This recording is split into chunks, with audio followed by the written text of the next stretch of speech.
Music City. Now, something our pit reporters are going to be keeping an eye on today, tire selection. A lot of teams spent practice time Friday scuffing tires to use in this race. For more on that, we head to the Craftsman Tech Garage and Tim Brewer. Tim? Thanks, AB. A brand new sticker tire, folks. It's one that come off the Goodyear truck, hadn't been on the racetrack. But here in Nashville, Tennessee, after they started with that sticker tire, run 3 or 4 laps, they found out there was a little bit of speed there. That's due to they heat cycled it, actually knocked the edge off the new tire. This tire actually ran faster. But there again, they ran 3 sets of tires. Most of the teams and scuffed them. Give the driver the advantage of saying, hey, this set 1, it was good. This set 2, it was tight. Set 3 was a little bit freer. So towards the end of the race, when you want to make your car better, the driver's going to say, give me that loose set of tires. We can put them on there for our last run, maybe have an opportunity to win the race here in Nashville. All right, Tim, so we'll keep an eye on that as the race unfolds. Our very own Nashville trio is ready at the mic, not for karaoke night, but to call the race. We turn it upstairs where Rusty has indeed joined Andy Petrie and Dr. Jerry Punch. Thanks, Henley. You know, we've claimed all week that tonight's race truly is an opportunity for us to see a fresh face in victory lane. The numbers sort of help support that claim. You can see there, of all those numbers, the bottom line, only 2 double-duty drivers coming from Pocono here, Kyle Busch and Carl Edwards, and the possibilities still exist. Now, guys, I'm going to ask our experts here, you know, how realistic is it that we could see a fresh face in victory lane tonight? And if so, who might that be? Well, most of these races, if you're going to win one of them, you got to beat about 15 or 20 Cup drivers. Tonight, there's only 2 of them that they'd have to beat to get their first win. Okay, they're good ones. I think, you know, Carl Edwards and Kyle Busch are going to be tough to beat.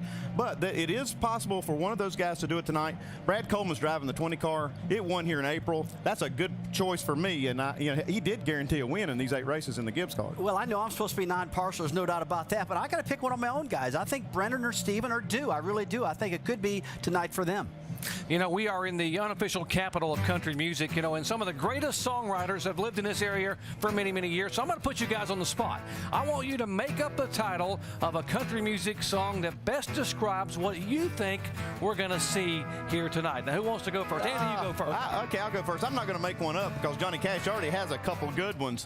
How about I Walk the Line, or if you don't walk the line, maybe the Ring of Fire. You might find yourself in a Ring of Fire. That's good, good. Rusty. How about Hobo to Hero? It can happen. How I tried on Hobo to Hero, it can happen. On a Saturday night in Nashville, I go from hobo to hero, you know? And by the way, if the leader doesn't pass post-race inspection, how about that old Hank Williams classic, You're Cheating Part? That might work.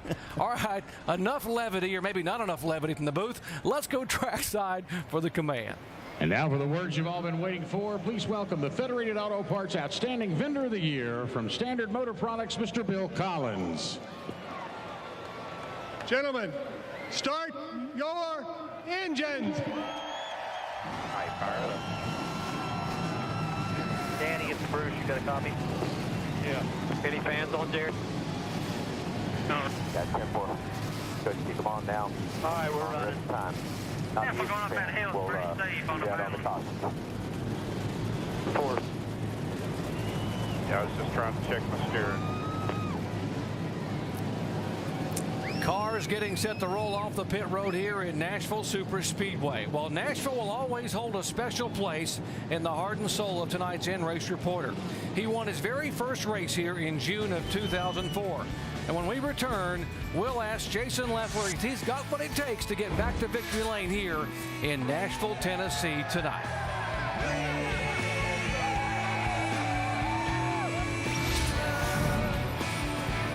Running a team in my race. Earlier in the afternoon, Kyle Busch returned from Pocono early enough to get in his Toyota and put it on the pole for the second time in 2009. It would be his 17th career NASCAR Nationwide Series pole. And some surprises in qualifying as you watch the ticker come across. 3 of the top 5 qualifiers, their best ever starting spot with Trevor Bayne, Michael McDowell, and Scott Lagasse Jr. all qualifying in the top 5. Tonight's in-race reporter, the driver of the CC's Pizza Great Clips Toyota, Jason Leffler, starts back in 12th spot. Let's talk to Jason. Hey, Jason Leffler, Rusty Wallace, ESPN, you got us? I got you guys loud and clear. Hey, man, this was the side of your first nationwide victory back when, and I'll tell you what, do you have as good as cars you had back then? That thing was fast then. The Great Clips camera is really good. Scott Zipadelli and all the guys are doing a great job. Unloaded here with a different setup than we had in the spring, and it was pretty awesome off the trailer. So I think we got something for him. All right, buddy, we got an ESPN mailbag question, and it comes from Allison in Lawrenceville, Georgia. The question is, what do you attribute your team's success to over the past few months? I just think a team effort. You know, obviously we had some new faces and new people come in over the offseason, Scott Zipadelli and a few guys, and just pumped everybody up, and they gelled really nicely with the guys we already had there. And everybody's just pumped up. We're running good. 32 teams doing really well, and just a lot of good attitudes around the shop. And of course, with our support from Great Clips and Dollar General and all our other sponsors, it's helped a lot too. So just thank everybody. All right, man. Thanks for talking to us. Now, Andy's going to talk to your crew chief, Scott Zipadelli. Hey, Scott, it's Andy Petrie in the booth. You got us? 10-4, Andy, I got you. Hey, Scott, we keep talking about this being a great opportunity race for a lot of drivers to get their first win, but it's also a great opportunity for these Nationwide Series only teams. How do you guys prepare for a race like this? Actually, Andy, we don't prepare for this race any different than we would a normal race like in Charlotte. Everybody back at Braun Racing is working diligently to put the best car on the racetrack that we can. And, you know, this race pays the same amount of points as any other race, whether we got 15 Cup drivers or just 2 of them today. So we're 100% every week. Hey, Scott, what is the difference in calling, say, a nationwide race versus a Sprint Cup race from the pit box? I'd say the biggest difference is this race is only 300 miles long, where, you know, a Cup race is 400 to 500 miles, and we only have 4 sets of tires to work with throughout the race. So we've got to make solid changes. You know, you don't have a time to make a mistake with a change or go the wrong way. So you got to be real smart. You got to be aggressive with your changes, and I hope it all works out. Well, I hope it works out for you guys tonight. Good luck, Scott. Thanks for talking to us. Thank you guys. Appreciate it. Scott Zipadelli, the younger brother of Greg Zipadelli, the championship crew chief for Joe Gibbs Racing Cup car. Now, we'll have onboard cameras in 7 other cars tonight, including Stephen Wallace, who will make his 100th career NASCAR Nationwide Series start tonight. Remember, he finished in 9th spot here back in April. Our over-the-wall camera microphone will be carried by John Buslow out of Denton, Texas, a 26-year-old front tire carrier for the 24 car of Eric McClure tonight. And as for pit selections, Andy, the heavyweights are really spread out up and down pit road. Yeah, you got Mike Bliss. He's in this first pit stall when you come off the racetrack. It's actually the last pit stall on pit road. He's got a good way in there and not too much to going to hold him up out. But then you move on down here to the next pit stall, and you see Carl Edwards has picked this opening down here at the garage area, and Brendan Gaughan just on the other side of him. These 2 guys have got really a good pit stall to get in and out of. But then as you move on down, you see the 47 car down here. He's got a good opening here too, down at the very end of pit road, pretty close to the exit. You move down even farther, you see Brad Coleman in Joey Logano's car that he normally drives. He's going to be in that pit stall, so he's got a good stall. And Kyle Busch, the pole sitter, has picked the first pit, which is always the best one, and that's closest to this pit outline. It's the line everybody's going to be racing for after they make their pit stops. It's this one right here. You see it? That's what they'll be racing for when they come off pit road. We talk about this being a huge opportunity weekend. Why don't we get some more on the fresh faces in fast cars? Here's Shannon Spain. Well, Doc, there's been 3 different drivers behind the wheel of the number 29 car in the past 3 races. And tonight it's 22-year-old Stephen Light's turn to wheel that car. Now, while this may only be his second start in the Nationwide Series this season, his first start came right here at this very track back in April. And of course, if you remember back to 2007, Light was one of the drivers who capitalized on these standalone events when he won at Kentucky. So while he may be a young gun, he's certainly got some experience. Jamie? 21-year-old Ricky Stenhouse Jr. making just his second ever Nationwide Series start. Now he's in the 16 car. He has some big shoes to fill. Remember, this team has gone to victory lane 3 times this year. Twice with Greg Biffle, once with Matt Kenseth. He said he welcomes the challenge. But yesterday, a crash in practice sent him to a backup car. He's rolling off 19th. Dave? 23-year-old Sean Case from New Hampshire will be in the black number 2 car today. It'll be his second Nationwide Series start ever. The first one didn't go so well at Dover 3 years ago. He crashed in qualifying, crashed in practice. This one has a chance to be much, much better. Richard Childress believes in this guy, and he signed him to a limited number of races this year. Hope to expand that program next year. Will it go better for him tonight? Well, he's already got 1 monkey off his back. He qualified a solid 13th. Doc? Dave, with the 2 cars entered for RCR tonight, now 700 career starts for the NASCAR Nationwide Series. Tonight's race, 300 miles, 225 laps, pit road speed 45 miles an hour, and a tank of Sunoco fuel about 70 laps. Glad to have you with us here in Nashville, Tennessee. Could it be an opportunity for a fresh face, a newcomer in victory lane? 7 times we've seen a brand new winner go to victory lane here. And folks, tonight, 30 of the 43 starters in this field have never won in NASCAR Nationwide competition. Here they come for the green flag in Nashville, Tennessee.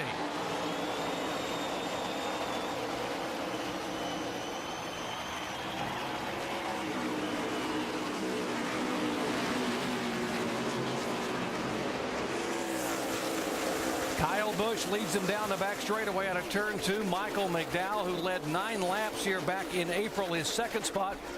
Then Legacy, and they're 3 wide back in the pack. Got them stacked up back here. You see Brendan Gaughan going high right there where Stephen Light gets the advantage. And the 99 car, Trevor Bain, gets way out of the groove.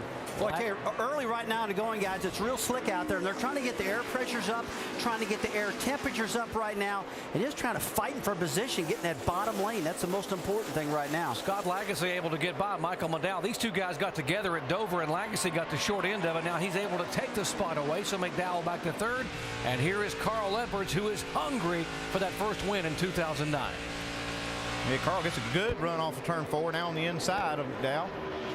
You know, we saw Carl just really have a good car and qualify. Not exactly what he wanted, but he said, hey, this thing, I think it's right on for the race. And this is a concrete racetrack, and this guy's so good on the concrete tracks. Hey, we nicknamed him Concrete Carl a long time ago. Carl Edwards was the fastest car in the final practice session here, which took place about this time last night. Yeah, that's when you want your car to be good, is right now when the race is getting started. You know, qualifying is important, starting position is, but we got one in the wall, guys. 1 car up against the wall, the 09 of John West Townley. Oh, 2 or 3 more involved. The 05 of Casey Atwood involved. The 85 involved, that is Brad Baker. There's the heavily damaged Ford of the rookie Townley. That started out as really a 1-car spin and contact with the wall, but it got big in a hurry. Yeah, it looks like Townley got up high coming off of turn 4 and got up in that dirty portion of the racetrack. Take a look at the replay here shortly and see what happened, but looks like the car, when I looked out the window and actually saw it, it was already sideways. Let's take a look here. Yeah, just a little loose, Andy. Wiggle. Gets up out of the groove, and it's real dirty up there, so he loses the car. Makes some contact with the wall. Not heavy, and then you got the car. So here comes Mike Harmon, and wow.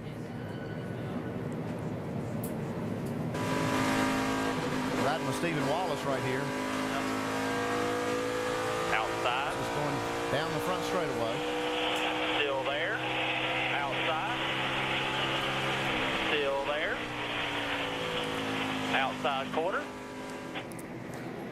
There's a second impact. Casey Atwood, Brad Baker, the 85, the 07 of Mike Harmon. Good job by the 52 to get downstairs and go around him. Kevin LePage could have been swept into it. So lap 3, turn 4, first caution flag of the night here in Nashville, Tennessee. 4 cars involved, and the 09, the most heavily damaged, the rookie John West Townley, already in the garage area.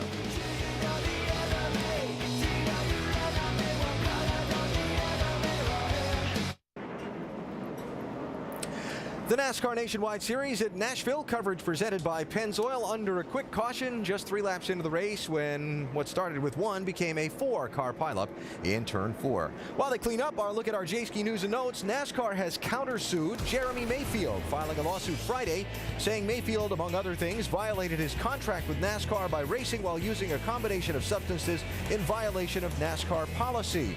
After a 9-team test Monday and Tuesday at the Indianapolis Motor Speedway, Goodyear says all is in good shape for the upcoming All-State 400 at the Brickyard, and double file restarts for Sprint Cup races beginning tomorrow at Pocono. The race procedure change announced earlier this week receiving very positive response from drivers and fans. What about from TV analysts? Oh man, I'm so excited about this, AB. This creates an opportunity. It takes the entertainment value up. The only problem with it is cars that are more than a lap down, but hey, they got to deal with what they got to deal with anyway. It's going to be fun to watch. And I talked to Stu Grant at Goodyear. He is excited about the opportunity to get to Indy and have a great race with a great race tire. It's going to be a good show. And by the way, when we may see double file restarts in the Nationwide Series, maybe next week in Kentucky. We'll have to see. Cars being brought down pit road to give the safety workers out in turn 4 a chance to clean up the track. Pit road is closed, so no stops among any of the front runners. And let's check with Shannon Spake. Well, we're on top of the hauler right now with Richard Childress. 700th nationwide start between his 2 cars out on the racetrack. Sean Case, Stephen Light, 2 young talents. Tell me your thoughts on these 2 guys. Well, I wanted to come over and watch him tonight, and you know, Sean, this will be his first race with us, and I think he's going to do really well. He's got some experience, and we're watching him, and we've also got Stephen Light, and then you got to look in the background. I got Austin Dillon and Ty Dillon coming along too, so we got a lot of young talent coming along. Yeah, Austin Dillon just graduated from high school. Richard Childress watching on as his young drivers on the racetrack look to get it done tonight. Sean Case running 11th in that 2-car. Stephen Light 5th on the speedway at the moment in the Holiday Inn machine. Childress, of course, one of the most successful team owners in NASCAR Nationwide Series competition. 700 starts, 3 driver championships, 4 owner championships, 53 wins. He's had a little bit of success. TCB taking care of business, man. There you go. Still clean it up here in Nashville. We'll come back in a minute. Can you say free trip? Federated Auto Parts 300, we are finishing the cleanup on the racetrack, and while we finish that, let's go down to the garage area where Jamie is caught up with a rookie, John West Townley. And he has a destroyed race car, but the good news is he's okay. What happened? Well, unfortunately, it was a good weekend up to this point. Out there on the back straightaway, there was an instance to where there was a guy on my inside, and he came up and got into my left side a little bit, and I think it probably could have taken a little bit of the aerodynamics away, caused it to push up the racetrack and getting those pebbles up there. But I did the best I could trying to save it, and unfortunately, it didn't do much damage to the rear. But the real unfortunate part about it is we got somebody else into us. Unfortunately, that's, you know, there were two or three wide racing there coming through there, and we were just in the wrong place at the wrong time. But it really is a shame. These guys worked real hard on this race car, and you know, I feel like yesterday was a real good practice run, and I mean, today, you know, awesome qualifying effort we had. It's just a shame it had to end this way, but we'll get that Zaxby's Ford out there next weekend and see what we can do with it. Hey, Doc, on a lighter note, this team was able to raise over $13,000 for the American Red Cross. That is great, Jamie. So many teams trying to give back here after the devastation that took place here back in April on Easter weekend. The 96 car is our Aaron's Lucky Dog Free Pass winner here in the first caution flag tonight. Willie Allen, by the way, qualified back in 17th. Good qualifying for Willie, but he slipped back and got a lap down early, and now he will get back on the lead lap by virtue of the free pass. Our leader, Kyle Busch, all 11 laps thus far. Let's check in his pits. Dave. And Doc, he has just experienced a caution where there was cleanup on the racetrack. His crew chief, Jason Ratcliffe, asked him to weave it back and forth and feel out those tires. Do you have any idea what he might be talking about, guys? Feel out those tires before the restart. He's already told me not to comment on how many laps he leads. I'm He called you out. He called me out in the pregame show. Said, Jerry, don't talk about all my laps and my jinx. So, yeah, these guys have got to be very, very gun-shy because of the problems they've had the last few weeks. Yeah, he knows what a flat tire feels like under caution, unfortunately. Here's the pace car pulling away. It is Kyle Busch, then the rookie Lagasse Jr., Edwards, Carl Edwards, Michael McDowell, and Stephen Light in the top 5.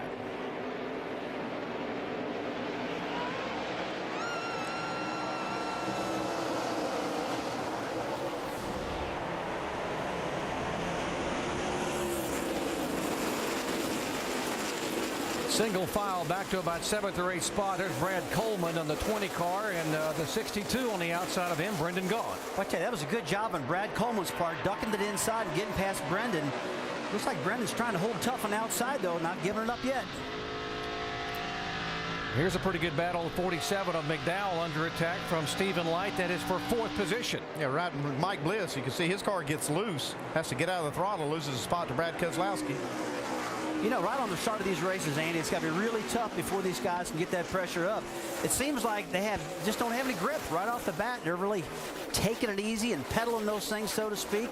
It's kind of the hairy part of the race. How about Scott Lagasse here? He's put some pressure on Kyle Busch. Hey, I tell you, we need to stay paying attention to Lagasse. He's been getting better and better every week. Got a little involvement with Joe Gibbs. Gets a little help right there. Looks like it's showing right now. That car's been strong every week. Legacy, the 11 car, was the highest finishing rookie here back in April, finished 10th. He's run really well here in 2 ARCA starts, had a 4th place and a 6th place finish. So track familiarity really helps a driver when you come, no matter what car you're in. This is a race for 15th spot.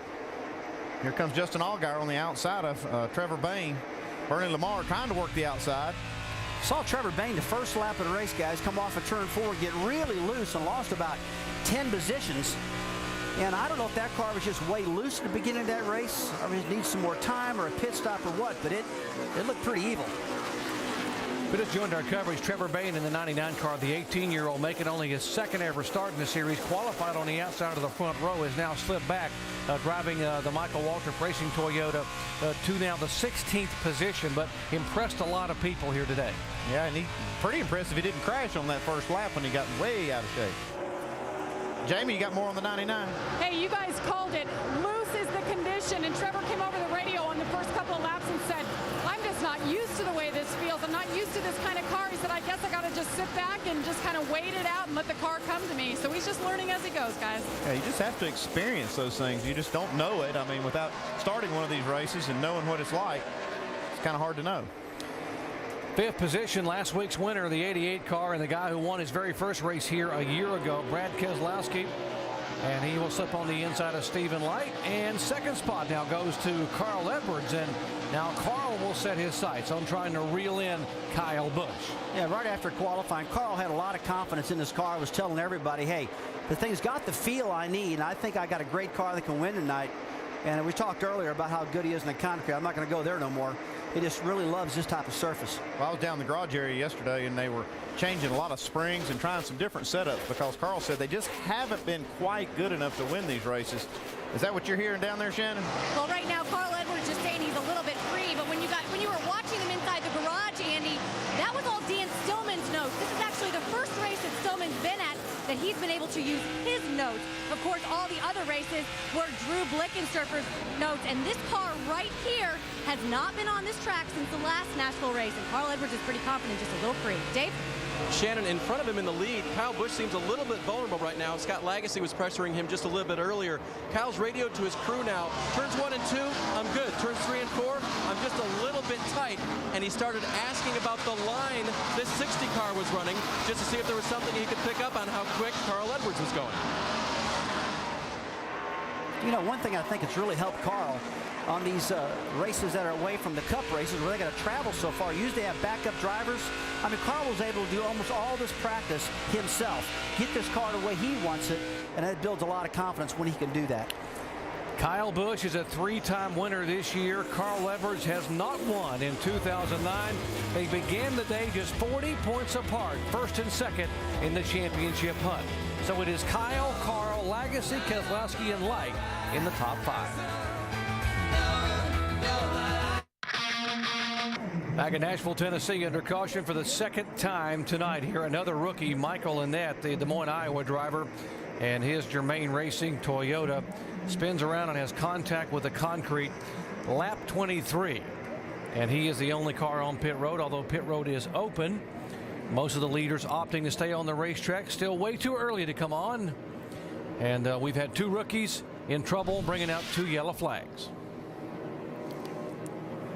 See right here, Michael Annette just gets loose and gets out of the groove. Whoa, at the wrong place right there. Not enough room to catch it. Yeah, I mean, the lap car or the 70 car wasn't close enough to him to get him loose. He really had a free track all by himself. And, you know, it seems like when they get off that bottom lane and get up in that 2nd lane right now, early in this event, those guys get loose up there. And when you get loose that close to the wall, that rear end's going to touch and that baby's going to come around and knock the right front off. And that's what happened there.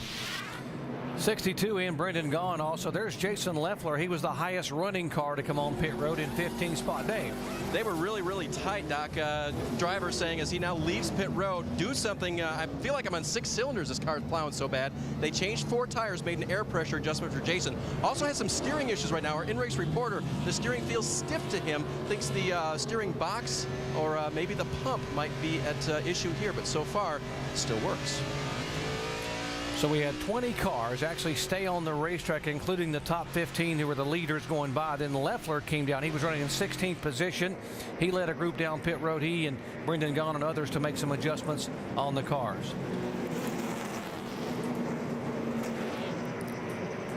Bernie Lamar also came down pit road under that exchange of pit stops. The front tire changer here, hitting the lug nuts. 1, 2, 3, 4, 5. Good and accurate. Going off and on. That's the way you do it right there. Come around to the left side, knock all 5 nuts off. Wait for the jack. Wait for it. Here we go. New tire on. All 5 lug nuts. And gone. That's the way you do it. I believe it's the first week for DJ Ricketson on this race team. That guy's qualified. He's a really good tire changer. He was a tire changer for you, Rusty Wallace, for a number of years. That his career, one of his career highlights was winning at Martinsville with you on that Blue Deuce back in the Penske days. Tough guy. Kyle Busch has led all 26 laps thus far, and again, we are under caution for the second time today. Let's listen in the little team radio there with the Joe Gibbs efforts. I don't want to piss you off, but you're getting off better than him in 2. I think he's out handling you down the straightaway. We told you earlier that they were talking about the line that the 60 car was running. That's what they were saying. And so Kyle adjusting where he needs to. His car is still a little bit better, but then there are laps where Carl's car is better. So those cars are really close, Doc. As we get ready to restart, should be a good race. Great race, Dave, and I guess crew chiefs and spotters working together to be able to let these guys know who's running what line. Oh, yeah, you're always watching for that because that line can change around in the middle of a run, and you want to make sure your driver's running where he needs to. Well, we talk about lines. We haven't run long enough to get these lines moving around yet. It's only 26 laps in this race, and here we go. Back to green flag. We'll see now if Carl Edwards can reel in Kyle Busch. Scott Lagasse still in 3rd spot. Keselowski now up to 4th, and the challenge back for 5th. Again, here goes McDowell underneath the 29 car of Light to try to take that spot away.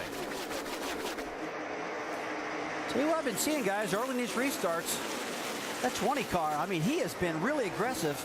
Going to the top, going to the bottom. Brad Coleman, he wants to win this race, that's for sure. Stephen Light able to hold off Michael McDowell on the outside. I really felt like when Michael McDowell got on the inside, he would get this spot, but he hasn't got it yet. I know there's a lot of high hopes for that 47 car. That thing's been in a wind tunnel quite a bit. And I'll tell you guys, that's one of the best looking cars out there. Pretty good battle back in the pack coming at you there. The 2 in the 66. Sean Case making only his 2nd start. Driver for Richard Childress. And Stephen Wallace, 100th career start.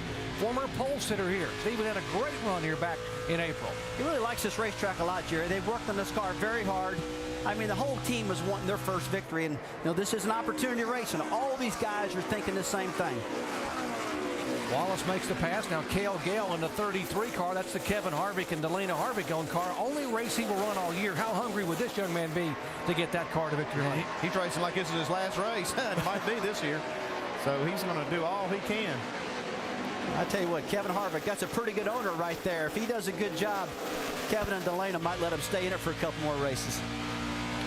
Cale Gale, who set on the pole in this car last August at Bristol and finished 4th, and he will move on to the NASCAR Canadian Tire Series for the remainder of 2009. Looks like Trevor Bayne's car has come around quite a bit too. He's hung up behind these two. Now he's making a move on Sean Case. I love the fact that we're talking about so many young drivers. And how about this matchup right here? Brad Coleman, 10 months he's been out of the car. Now moving on the inside of the 47. Well, McDowell's got his hands full. Yeah, he does. He's chased that car up high off turn 4. But like I said, Rusty, Coleman's been aggressive on these restarts, trying to make up spots. He knows this is a good opportunity for him too. Yeah, it is a great opportunity. And what about that pressure? I mean, I really don't know what the guy's going through, because I mean, here's a car that wins a lot. And being that car yourself, you're expected to get it done. He's probably got a lot of pressure. Take a look at that 99. Great pass on the bottom. 12th position. Trevor Bayne takes it away and over Sean Case. And now behind the 2 car, which is Case, is the 12 car. Another impressive rookie there, Justin Allgaier. And Jerry, Justin didn't qualify real well, and it looks like he just needed some more time on the track and let that car come in, and it's marching towards the front. I've been watching it every lap. It's getting better and better. He's gained 10 spots since the start of the race. He told me in the garage area yesterday that he hustled the car too much in April, got impatient, and they had a problem on pit road, and he got more impatient, ended up bouncing it off the wall, and had a terrible finish here. Tell you what, I've been there, done that one before. Got a little aggressive, trying to make up for something I screwed up on previously and get myself in the wall. And you know, this young group of drivers here, they've got to be patient, aggressively patient, let's put it that way, if they're going to finish this race and have a good run. We are 33 laps in the Federated Auto Parts 300 here in Nashville Superspeedway, and Kyle Busch has led all 33 laps. Holding off Carl Edwards in second spot, Scott Lagasse, Brad Keselowski, and Stephen Light, the top 5.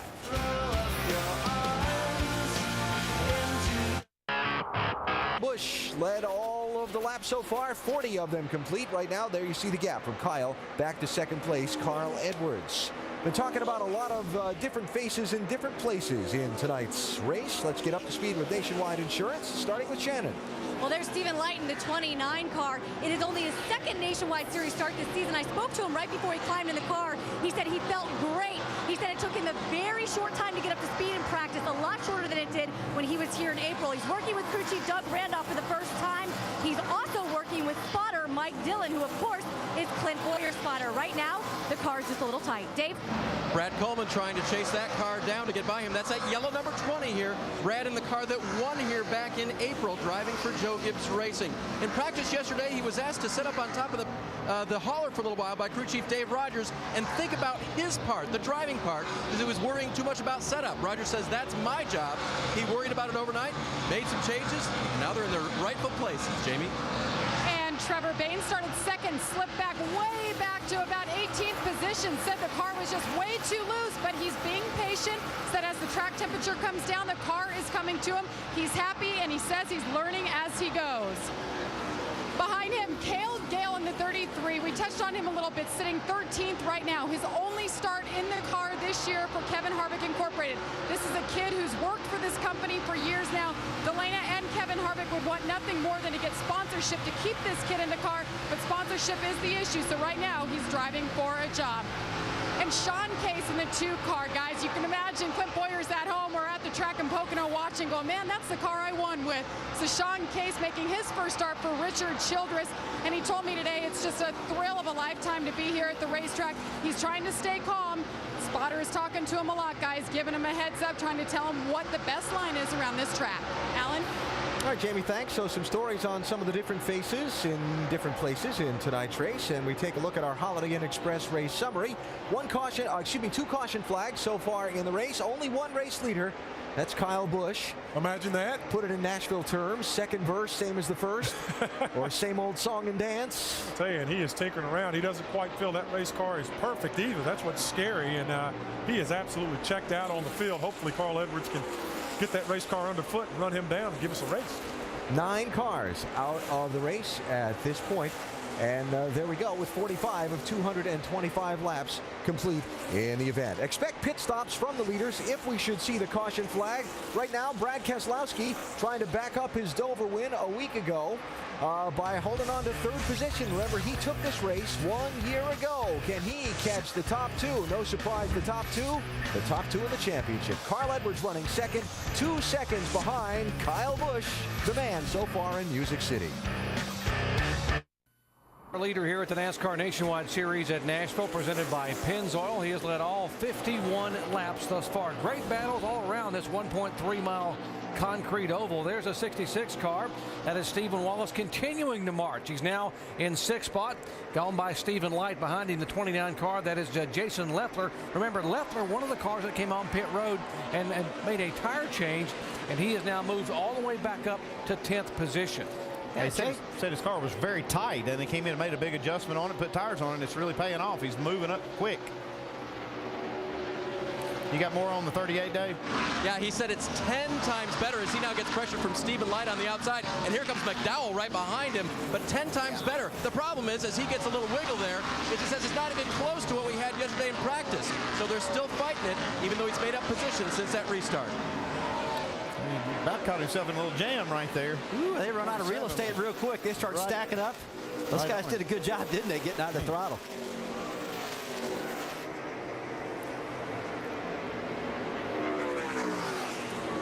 Jason Leffler has had an incredible 2009 thus far. 7 consecutive top 10 finishes, and it all began here back in April. But we asked Jason Leffler, in order to win his championship or win a race, what's the key? And another big challenge is Kyle Busch, you know. So if you can outrun him, chances are you're going to win the race on that particular day. Pretty well sums it up. You beat Kyle Busch, you're probably going to win the race. A tire gone down or something. Start to slow like crazy. That's probably you're all trapped in dirty air there, bud. Nah, bud, I think I got something going on. He thinks he's got something going on there. He said he thought he had a tire going down. I tell you, that thing's awful loose, but that 47 car is right up his tail, and that'll make you big time loose. He's been jammed in traffic there, guys. Not getting any air to that front end, Andy, or that rear spoiler. That's going to make the car handle bad. Yeah, the car looks good right now. I think if he just settle down here, run a few laps, and maybe if he could get by this 29 car, I think he'd have a whole different attitude about his car. You know, like you said, that he probably didn't see what we saw when that 47 was basically touching the back of his car coming off the corner. That'll make you feel like you got a flat tire. Well, I'm going to agree with you on that one. There's no doubt about that. When Michael McDowell was that close to Jason, I mean, I don't think he knew how tight it was. Now let's see if it changes. He's able to get by Stephen Light and take the 9th spot away. Now Light behind him in 10th, and Trevor Bayne, as you heard him talking a moment ago, now marching back toward the top 10, back in the 99 car, and McDowell behind him. He'll probably say, hey, Scott, I think it's okay now. It fixed itself. McDowell now up completely against the 99 car on the front stretch. Pushes him by Stephen Light in the 29. Well, if it's not doing right, getting away from all those cars definitely helped that 38 car of Jason Luffler. 47 car seems to still stay struggling just a little bit. And also the 29 car, Stephen Light, a little more struggle than I expected out of that team. He slipped back to 12th spot now. Now, we talked about this being an opportunity race for young drivers, but how about a guy that's been around a long time? 67-year-old Morgan Shepherd is our biggest mover, folks.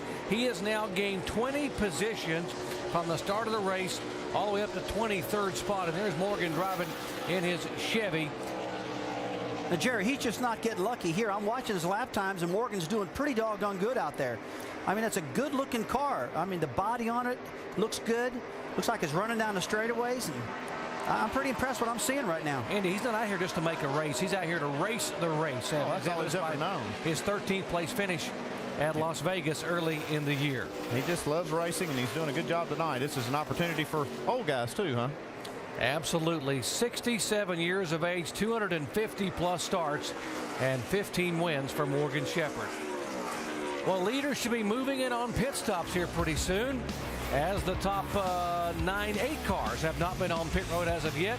So we'll watch and see if Kyle Busch, Carl, and company come on the pit road when we come back in just a moment. The NBA Final. Working lap 64 of the NASCAR Nationwide Series at Nashville, presented by Pennzoil. And our leaders should be on pit road momentarily. Already had a couple come in.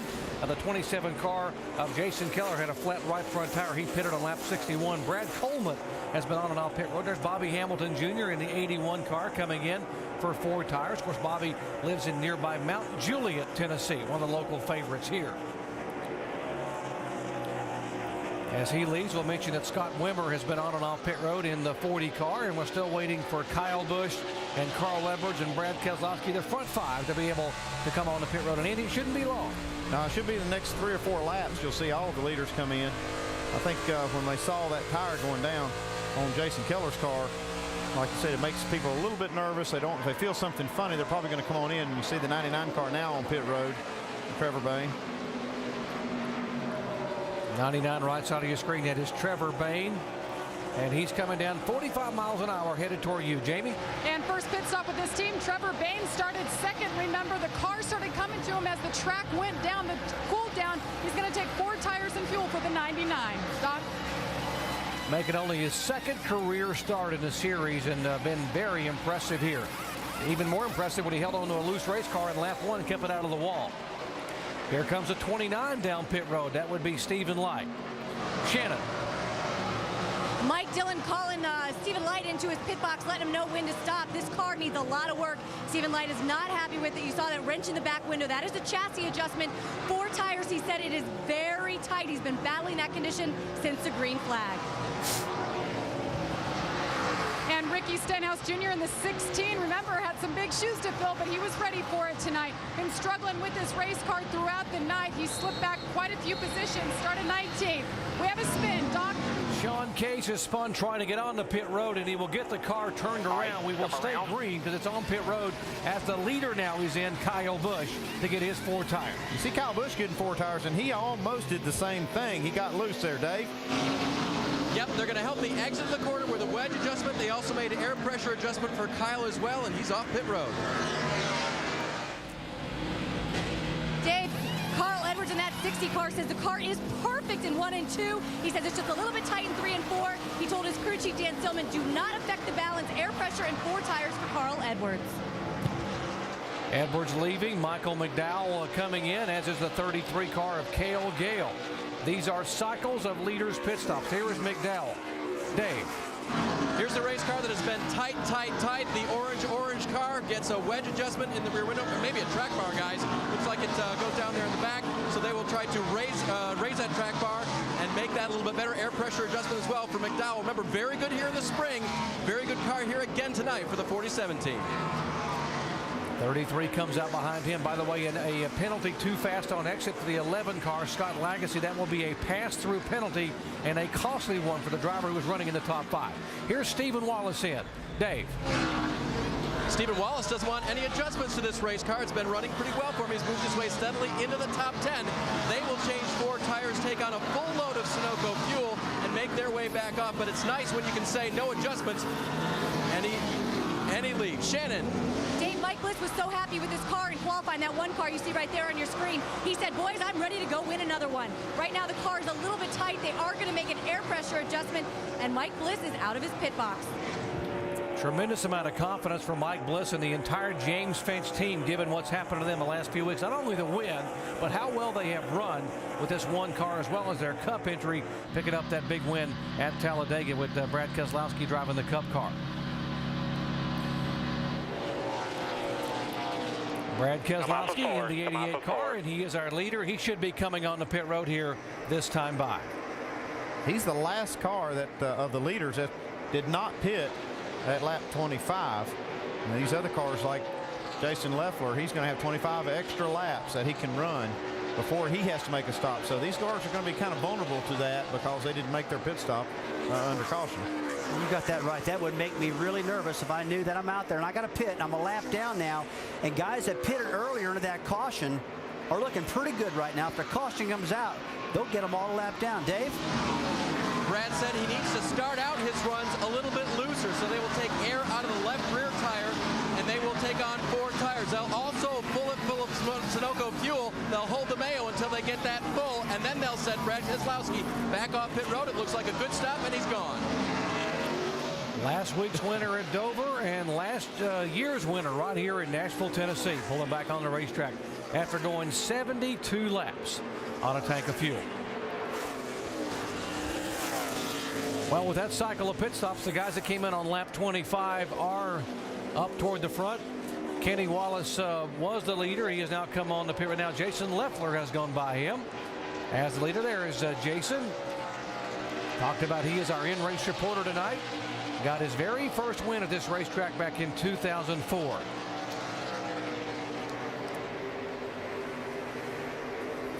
And we're talking about the 2-car and the issues he had. Sean Case making only his second ever start in the series. Here's the problem trying to get into pits. Yeah, it's just tough to get it as much as you can and to try to get down and gain time. And coming off that racetrack too fast and not having the experience to know how to handle that. See Justin Allgaier.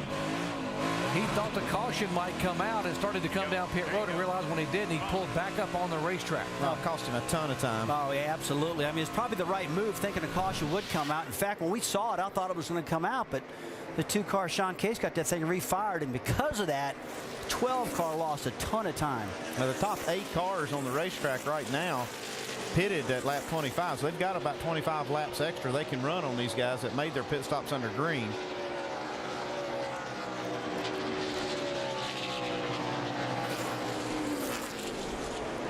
So with that cycle, we expect these guys will be on the racetrack, and then we're going to keep an eye because Kyle Busch is going to be motoring through these guys to try to run down Jason Leffler and company. It is Leffler, Kenny Wallace, Brendan Gaughan, Eric Darnell, and the 70 car of Shelby Howard.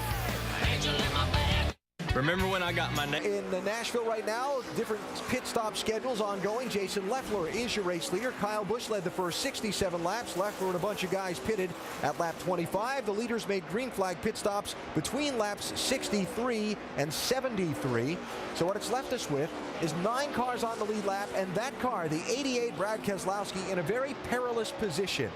He was the first car a lap down. He's not anymore. He's got to chase somebody down and try and continue to put himself in that first car a lap down position were the caution to come out before these other guys have to stop. This is totally messed up, my chart I've got over here.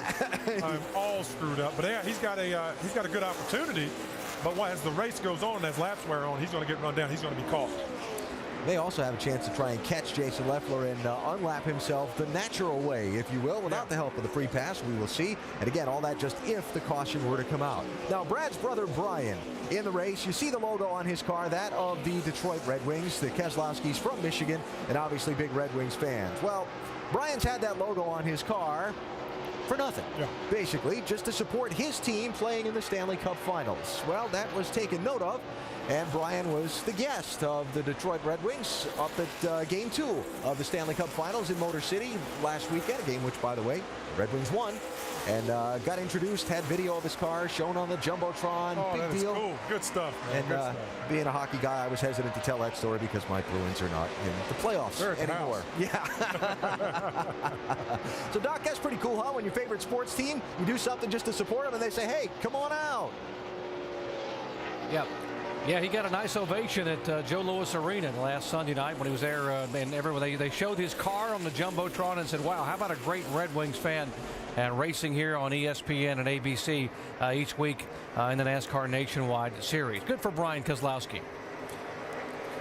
Guys, it looks like about another 5 or 6 laps before these guys have pitted at lap 25, hit pit road, and this whole situation rights itself again. But right now, still pretty vulnerable. So for those guys that had a pit just a little while ago.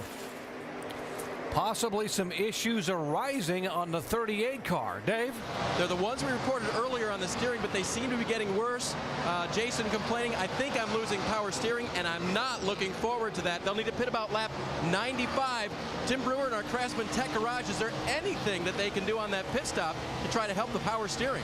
One of the things you can do, Dave, is this is a power steering reservoir. If it's leaking fluid out, you got a line loose, just a little bit of fluid going away, it's going to cause the pump to cavitate, actually pump air. And anytime the pump has cavitation in it, you get an irky feeling or a tight feeling in the box. And one thing a driver does not want to stand is something to do with the steering and the gas pedal and the brake pedal. Those three items have to respond at a driver at any time when he's having a problem with them. Makes them very unstable. Thanks, Tim. And Rusty, how about the power steering? If it starts to catch you and pull you, I know you drove before they had power steering, and afterwards, how difficult is that for Jason? Well, that's really difficult, Jerry. I mean, for a driver to have to negotiate that. But, Andy, I tell you one thing I've heard last weekend, there were several drivers starting to have problems with firewall bushings actually locking up as it gets hotter and hotter around those exhaust systems. And as he said, it's getting worse and worse and tighter. It makes me think that maybe it is that firewall bushing. Yeah, whatever it is, it's important. Got a couple cars on pit road. Bernard Lamar peeling off. Make his pit stop. Kevin Conway continuing on down. There's Lamar, who lives here in Nashville, Tennessee. And you see Kevin Conway, second start of 6 in the Joe Nemechek Toyota. I would expect to see Jason Leffler and Kenny Wallace, Brendan Gaughan, some of these guys starting down pit road in a few laps. See, Brad Keselowski now has caught Jason Leffler. Going to unlap himself. Until tonight, Jason Leffler had led just 1 lap in the first 12 races of the year. That lap was at Charlotte, and he has now led 20 laps in a row, but that's going to go away here in another 4 or 5 laps as he will head to pit road. Yeah, we're starting to see these guys now that pitted on lap 25 starting to hit pit road now.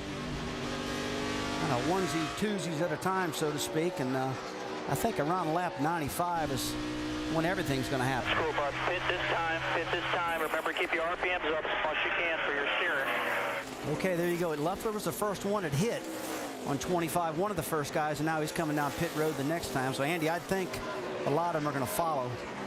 Yeah, you heard Scott Zipadelli, his crew chief, saying keep the RPMs up just in case that, that's the problem with the power steering. They want to make sure that they keep it where he can steer it when he does get down the pit road, because right here is where it's really difficult. You got to chase that steering a little bit. See all the smoke coming out of the back of the car. That yellow line right there is where the timing mark starts. One of them, and they've got to get that thing low down there. Boy, it seems like an eternity at 45 miles an hour getting all the way down pit road. And Dave, he's headed toward you. Yep, it's slow, Doc, on pit road, but that's a safety factor, and that's a good thing. They'll go to work on this car in the way of fresh rubber and air pressure adjustment, but they will not go under the hood right now to try to give any assistance to that power steering. Jamie. And Eric Darnell in the 6 car making his second start this year with this team. He said he just needs to free it up just a little bit. Remember, he pitted earlier. He was on that front spot of the top 8 cars, guys. It's going to be 4 tires and fuel for the 6th of Eric Darnell.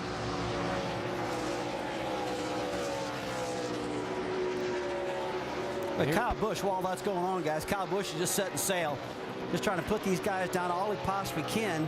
And watching his lap times, he's actually really not the fastest car on the racetrack. He's one of them. And the last time by, Carl Edwards was actually the best car on the track for speed, him and Brad Keselowski. And your younger brother, Rusty, Kenny Wallace, is being shown as the leader. Now, he and Brendan Gaughan are the 2 cars that are left that have to come down, as is Shelby Howard. There's a 28 car. And a great run for Kenny Wallace, the former 3-time most popular driver and 9-time winner here in the NASCAR Nationwide Series. Tell you what, I'm not just saying this because he's my brother, guys, but he's been doing a great job in that U.S. Border Patrol car, really giving a good run to that car, and is hoping for some strategy to pay off right now. If this caution did fly, he'd have everybody a lap down. Here comes Morgan Shepherd on the right side of your screen. Morgan was running in the 8th position. And he moved up in there with that strategy. He has a good pit stop right here. He's going to try to just stay on the lead lap if possible. See what a difference those fresh tires make for Jason Leffler, able to pull back on the racetrack and just go sailing by on the inside of Kenny Wallace. And that does put Leffler back on the lead lap. So Kenny Wallace, the leader, Brendan Gaughan in 2nd spot. Both those guys pitted on lap 25. Then Kyle Busch has moved all the way up to 3rd after moving up through the field. Back and forth is Shelby Howard, one of the cars yet to pit. And he would be the last of the 3 cars yet to come on pit road who made that stop back on the early caution flag. You can see by looking at the ticker, there's only 8 cars on the lead lap until Kenny Wallace makes his pit stop. Yeah, but Brendan Gaughan right there in the U.S. Fidelis car, I mean, they are getting killed. He's coming down pit road now. You see his hand out the window, waving off a car behind him, and that's Kyle Busch. He's losing a lot of time out there staying out in those old tires, but he had to do it in case a caution flag flew. Yeah, once you pick that strategy, you got to stick with it until you play it out. And if a caution did fly, it would have been a great break, but it didn't. Here comes Brendan Gaughan, Shannon.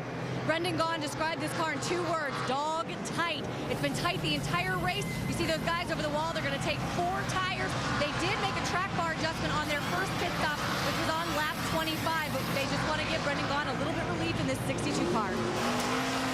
So Gaughan is in, so is the 70 of Shelby Howard, and a pass-through. Ether! He needs ether. Kenny's just run out of gas. Andy, you know what that means? It means he's out of fuel. Calling for the ether. Ether! Yeah, he's kind of in a panic situation. He knows he's out of fuel. He played this strategy all the way to the end, trying to catch a break. We might explain what he means by ether coming on pit road. It's just a can of ether that you use for starting fluid, and it helps get the motor started back up. Now, the problem he's got right now, the engine's not running. 2 tires, guys. I don't think it's running real well right now, if at all. And coming out pit road probably doesn't have a tachometer to control the speed. Yeah, you see it spraying the can. The ether into the cowl opening. It's going to be hard to get it started. It's still going to take a little bit to get this thing fired off. They can only push this thing 3 pits, and then they have to stop pushing. The ether combustible spray to be able to get spark in the carburetor so they can get the carburetor and the engine to turn to be able to pump fuel up there. This is a tough break. It finally does take. Go. He's gone. Now he's going. So they might have stayed out 1 lap too many. Kenny Wallace stayed on the racetrack to be able to lead, and frustration down there in the U.S. Border Patrol pits. Tough break for Kenny. who had led 7 consecutive laps. Well, the cycling of pit stop is completed. Kyle Busch back up front, Carl Edwards, Brad Keselowski, Brad Coleman is 4th, and now Mike Bliss being shown in 5th position. Can you say free? Looks like I'm going to have to sit home all day tomorrow watching TV, doesn't it? I'm going to be there. Kyle Busch now cycled back around as we are just now 4 laps away from the halfway point. Kyle has led twice for 76 laps. And obviously, they must have made some adjustments to his liking. That air pressure really helped me turn. If I get it to the perfect mile an hour, dude, it cut. It's fun to listen to Kyle describe his craft and to know that what he just said is, it's not me slowing the car down to get to that perfect mile an hour. He's driving that thing as much as he can every single lap to get it to operate correctly. Now, Andy, would that be fun to adjust on a car for a crew chief for a driver like that? Or is that tougher when he has to drive it so hard to get it to work the way you set it up? No, Dave, it's good to have a guy that drives that hard. Anytime you've got a guy that pushes the car like Kyle Busch does, it exposes what the car needs quickly, and that helps the crew chief make decisions real easily on what to do and adjustments to make. So that's exactly the kind of driver you want in the car. I like that type of driver. One thing I like about Kyle, from what I hear from a lot of people I talk, he calls for his own shots a lot. I want this shock, I want this spring, I want this air pressure. A lot of the drivers just say it's pushing or it's loose and let the crew chief, engineers all make all the decisions. Kyle makes a lot of those decisions himself because he's in the car, he knows what he wants. And he has a great relationship, great chemistry with Jason Ratcliffe. You saw there on the near person on the box a moment ago. Pretty good battle here brewing for 10th position. Trevor Bayne and Cale Gale. Gale in the 33, Trevor up high in the 99 car. These are the last 2 cars on the lead lap. You see, if you look just behind them, there comes Kyle Busch. So they're not just racing each other, they're racing to stay on the lead lap. Kyle Busch will come by and get the crossed flags, signifying that we are halfway home here in Nashville, Got a car Tennessee. against the wall, guys, in turn 4. There's a 26, and the Red Wings up against the board. Caution's out. What's going on? Brian Keselowski scrapes it, and it will bring the yellow out for the 3rd time.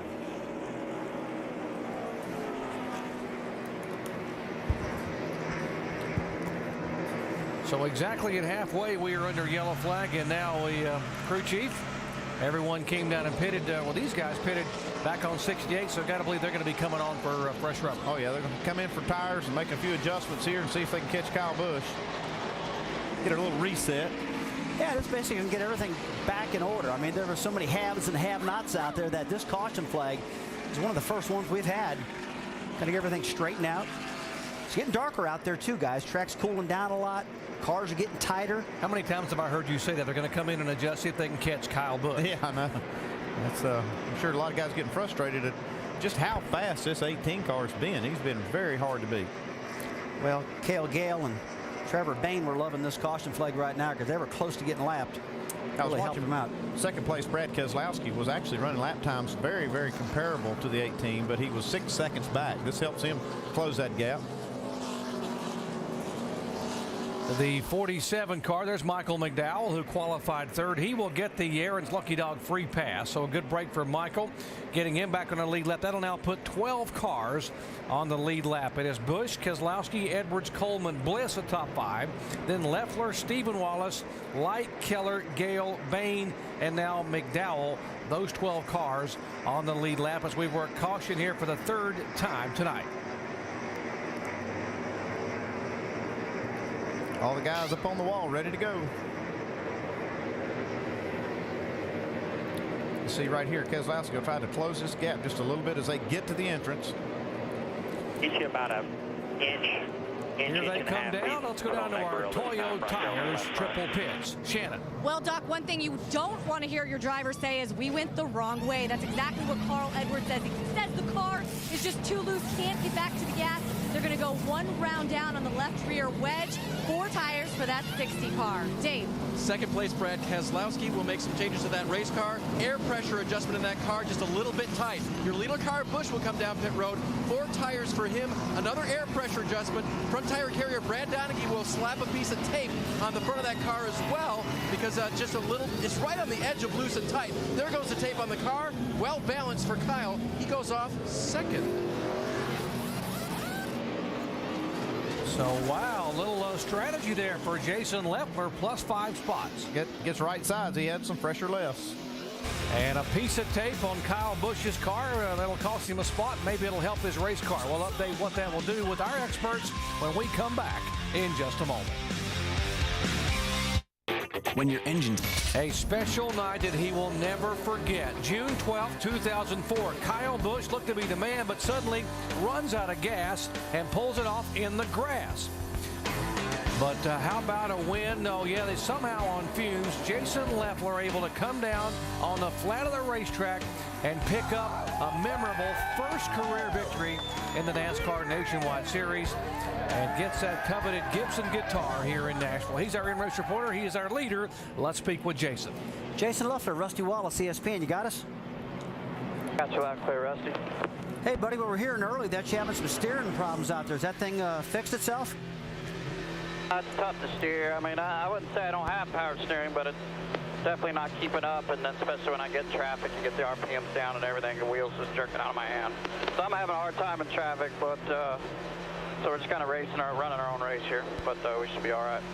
Well, it looks like you and Scott got yourself in good position right now. You're doing a good job fighting that thing. How's this strategy going to play off for you? Feeling pretty good about it right now? We'll see here. We're going to lose some spots here definitely on the start, but we couldn't afford to put tires on. We had to put tires on early, and we just want to make sure we don't run out of tires at the end of this thing. So if we can maintain back where we were running, 5th, 6th, 7th there, come in for the last stop, adjust on it, we're going to be in great shape and get this great clip. Plane. All right, man. Well, thanks for talking to us. We appreciate it. Go get him. Andy, he made a very important comment there because they were running out of tires late in the race, and in this series you are limited to just 6 sets of tires. That's for the whole weekend, not just for this race. They already burned up one of those sets in practice, so they did, and they made an early pit stop and used up a set of tires, so they just wanted to save it here and only had 20 laps on this set, so that's why they didn't put tires on. And you could use those tires later on, certainly as this race progresses. Well, we have our Verizon wireless mailbag, and if you'd like to text your question to 8610, standard messaging rates apply, standard texting rates apply, or go online to ESPN.com to submit your question. This weekend's question comes from Heidi in Monterey, California. And Rusty Wallace, she heard about, they just announced the double file restarts for the Sprint Cup Series. Can you explain what this means? Well, they're going to have double file restarts right now. Instead of the cars lining up on the outside and all the lap cars on the inside lane, it's going to be the first car on the inside, second car on the outside, third place car on the inside, just basically like the start of the race. And if somehow you got trapped in the front and you were at the tail end of the longest, or tail end of the lead lap, so to speak, we hear a lot, you would get waved around. And that's something that's going to change in NASCAR. Stay tuned. A lot of people are still confused how it's going to work out, but NASCAR inform us. Doc? And if we had it right now, what that means is that Leffler and Kyle Busch would be side by side, and you would have Edwards and Keselowski 2 by 2 with all the lead lap cars up front, which I think is a great move by NASCAR. It'll give us much better competition on the restarts. Going to be a lot of fun. We'll see the start of it at Pocono tomorrow. Yeah, how about when they get to Martinsville or Watkins Glen going into turn 1? That's going to be fun to watch. All right, Ken Leffler, hold on. Remember, he talked about he might be a sitting duck here, not having changed tires, and here goes Kyle Busch. He's a sitting duck for sure for Kyle Busch with fresh tires against Jason Leffler with 20 laps on his. And a little steering issue. See Eric Darnell in the 6th car. He's the first car 1 lap down. Yeah, Carl Edwards actually is the 3rd place car. It is a 60 car, then the 88 of Keselowski. Guys, a lot of times these guys are a lap down on that inside lane. They just don't feel like they can race those leaders. They really don't want to get in their way, but with this new rule that NASCAR is doing, everybody's going to be racing everybody, and I think this rule is pretty cool. Carl Edwards having trouble now getting by his teammate, the 6th car. Now we got some 3 wide action getting into 3. Sorts itself out, but Legacy gets loose, chases it up the hill. Legacy a lap down, and again they're 3 wide. There is Stenhouse in the 16. Then Bliss in the 1 car is on the lead lap in 7th spot. Careful, guys. Oh, 3 doesn't touch right here. 1 or 2 good. Still in the middle. Still 3 wide. Still in the middle. Okay, now we're sorting back to 2. Yeah, that's that veteran of Mike Bliss knowing when to back out because, man, when you lose that air to that car, that baby gets loose in the center. A lot of guys spinning because of that situation. Bliss got away with it. Yeah, Bliss in the 1 car is 7th. Behind him, Stephen Light in the 29 is 8th. Guys, you see how they're so racy right now? 3 wide, 2 wide.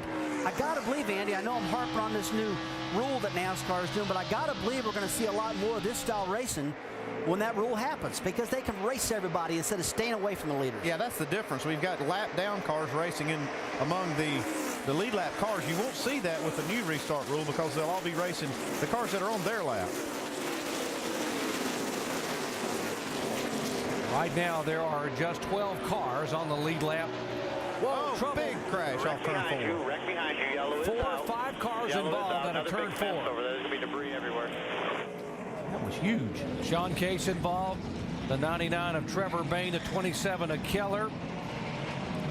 Doc, a lot of the hopefuls that we were talking about in our show, Cale Gale's involved in this thing. Big damage to the front of Kevin Harvick's car. Stenhouse car just destroyed in the front end. Got oil leaking out of it. And this is the 2nd car that they've lost now. They really wanted one up in practice, guys. Now, Jack Roush has taken 2 destroyed cars home from that 16 team. There's Jason Keller. Now, he was 6th in the point standings on pit road. Here's the 33, Cale Gale. His only start of the season. Yeah, it's not what he wanted out of this. See right here, Stenhouse gets loose off turn 4 and then stacks them up. See Keller nowhere to go. All these cars just victims of this. When Sean Case really gets a piece of, he really did the right thing when he saw Stenhouse spinning. He slowed up and get hit in the back. Looking back from Mike Bliss, you see Stenhouse get sideways, and then suddenly they just all stack up. Caution's out. Caution's out. Caution's out. Here's Kevin Conway. We're riding with him, and oh, look what he looks at. Cars everywhere he slipped through. Great job. I mean, he did a good job picking his way through that mess right there. There's Stenhouse. Watch the 27 and 2 come up across. Yeah, once the contact happened with Keller and Sean Case, that was what involved a lot of cars there. You know, I'd be interested to see the right front tire in that 16 car because it looked like it was a little soft. Like maybe it's going down. When it came by, it looks like the sidewall was really flexing. And if that right front was going down for Ricky, that could have caused his spin. So again, the cars involved here. 4th caution flag of the night. Ricky Stenhouse. There's Cale Gale in the 33 car for Kevin and Elena Harvick. 27 car of Jason Keller, the 6th place man in the points. The 2, there is the 2 of Sean Case involved, and the 99 also involved Trevor Bayne. There's Case's car. He is back on the racetrack, but considerably beaten up.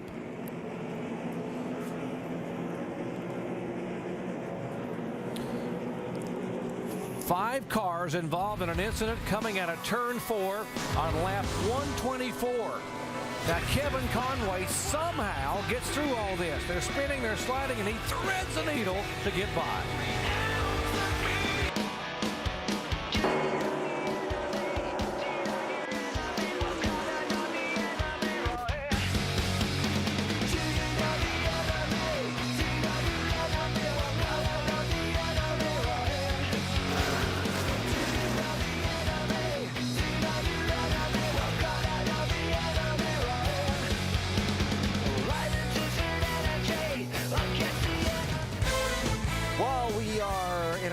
Moment in Nashville. A reminder about Game 2 of the NBA Finals tomorrow night.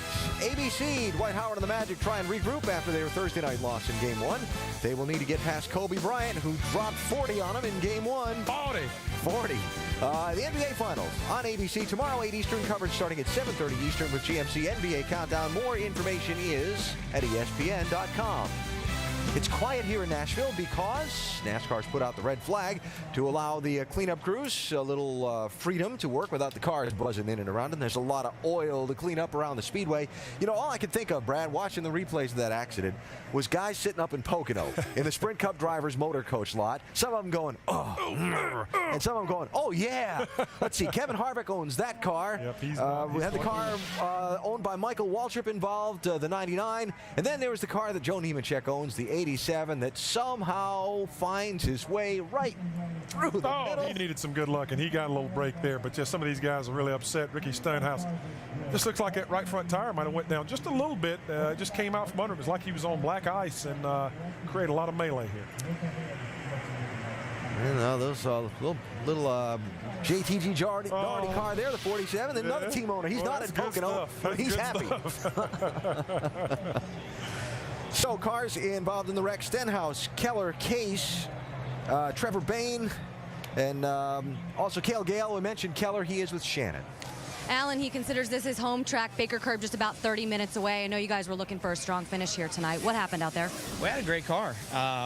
Really just we cut down a tire early, but it cycled around, and we're running great times. Car was good all weekend, so I want to thank State Water Heaters for coming on board, but just disappointing. I guess a little bit of inexperience, trying to push it too fast up there, but you know, we all had to get experience somewhere, sometime. It just unfortunately we got caught up in it, but yeah, Baker Curb's here, local, and wish we'd have run a little bit better. I mean, wish we'd have finished better. We ran great, but it's a bummer. I mean, I felt like we could get up there and contend for that first top 5 for the year, and you know, I don't want to complain about the inexperience, because I was inexperienced one time too. Just a byproduct of what we have to go through. How do you think you guys are going to be able to get this car fixed up? Yeah, I think so. I mean, we're riding that, you know, points battle. We're 6 coming in, so we got to battle hard, and just you know, the guys have worked hard. We had a fast race car, and it just shucks. That's all I can say. You know, it is what it is, and Dad's at home. He's a little under the weather, but hope I was going to give him something to cheer about, but unfortunately it ended a little short. Doc, you can hear the disappointment, but spoken like a true veteran, huh? Dave? Shannon with Jason Ratcliffe, now crew chief for Kyle Busch. I want to take you guys back to a conversation you and I had about instant messaging. You send all of your changes and everything that's going on with your race car down to Dave Rogers in the 20 car. And you told me the only time you don't like it is when your buddy is playing catch up and you're in the lead. That's the case right now. They're throwing all kinds of things at it. You're seeing what they're doing. Does it make you question, should I be doing more for Kyle? Well, it always does. When you're out front like this, it's easy to I don't want to say get complacent, but when the car's good, you don't want to do anything stupid. So you want to keep working on it and making it better, and thus far we've been pretty successful at that tonight. But you're right. I mean, when I look back there and I know what kind of changes those guys are making, and they're winging on it, they're swinging hard. You want to do enough to win the race. You don't want to sell yourself short here at the end. So it's a fun game. It's a chess game. And on that note, do you want to change Kyle's car anymore based on how it's been since the start of that run? I haven't talked to him since we started. We made another adjustment right here. We've only run 4 or 5 laps green. Obviously, it took off good because he jumped up there and got the lead. He's pretty happy with it, but I'm sure we'll have to keep working on it because those guys behind us will be working on it. All right, they will continue to monitor the situation for Kyle. Jamie? And Cale Gale has been checked and released, and knowing that this is the only nationwide race scheduled, how much of a heartbreaker is this, Cale? Oh, man, it's really a heartbreaker. Our Ream Chevrolet was really good. Ernie tuned it up right there for the next run, and it looked like somebody got turned around in front of us there and got turned around from behind. Just a chain reaction deal, wrong place, wrong time. But just want to thank Kevin Delana for giving me the opportunity, and hopefully next time we'll go back and get him again. What's next for you? Looking like a Canadian series in August. Hopefully we'll go up there and have a good time, but really sucks tonight. I mean, 33 car's been running strong all year, and Kevin and Ryan and Tony Stewart and even Kelly Byers here at Nashville in the spring. We just really a heartbreaker, but hopefully we'll be back to get them soon. Well, this guy is a hard worker, Alan. He works in that KHI shop, paying his dues. It's unfortunate it ended tonight. Cale Gale was running 12th at the time he was involved in the crash. Jason Keller was running 9th. Trevor Bain 10th. Let's see, Ricky Stenhouse was 18th at the time he was involved in the crash, and Sean Case was running 20th again at the moment of the accident. So under the red flag with 98 laps to go here in Nashville, Kyle Busch leading Jason Leffler, Carl Edwards, Brad Keselowski, and Brad Coleman, but they're parked for now. And welcome back to Nashville Superspeedway. Still under a red flag condition. We had a big pileup that involved a lot of our young guns that we have been touting and talking about all night long. Ricky Stenhouse Jr. joins me now. We just watched the replay. What did you see and feel there, Ricky? It's just, first I want to apologize to all the guys involved. There was a lot of good race cars involved, and did not want to end this way. We had a rough weekend to start to the weekend, and our City Financial Ford Fusion was pretty decent. We were just kind of logged some laps and finish the race was our main goal. And the lap before it got really, really loose, and I ran way up the racetrack there, and then I don't know, I went down in 3 and 4 that time. It just got really loose again before I started to pick up the throttle. So I'm not sure what happened. I might have just lost it, but can't say for sure. That turn 4 gets you. Last time we were here, that's where you crashed. Yesterday in practice, that's where you crashed. What is it like mentally to try to overcome something on the track that bites you like that? It's definitely pretty tough. You know, we made some laps last night after practice, and it was kind of shaky there off of 4, and we were really good in 1 and 2 all day today. Just lost so much time in 3 and 4, and was getting better and better, easing into it, and I don't know what happened. All right, well, the good news, he'll be back in the 16 car for the next 2 weeks, Doc. He can get another shot at him. That is great news. The young man is just so talented, and what a disappointment here. We talked about the opportunity for so many young drivers, and there were the guys involved in the crash. 2 of the 3 of those guys involved were in the top 10. Back with more from the Federated Auto Parts 300 here in Nashville, Tennessee in just a moment. A red flag here, the NASCAR Nationwide Series at Nashville, presented by Pennzoil. We are just past the halfway. In fact, 98 laps to go here. We've had 5 leaders and 7 different lead changes. If you like the NASCAR Nationwide Series, and we hope you do, you'll join us next week at Kentucky. And, of course, there have been 3 first-time winners the last 3 times we've gone to Kentucky Speedway, then Milwaukee Mile, New Hampshire. Well, how about Daytona in July 3rd? Tickets are available www.nascar.com/tickets for the NASCAR Nationwide Series.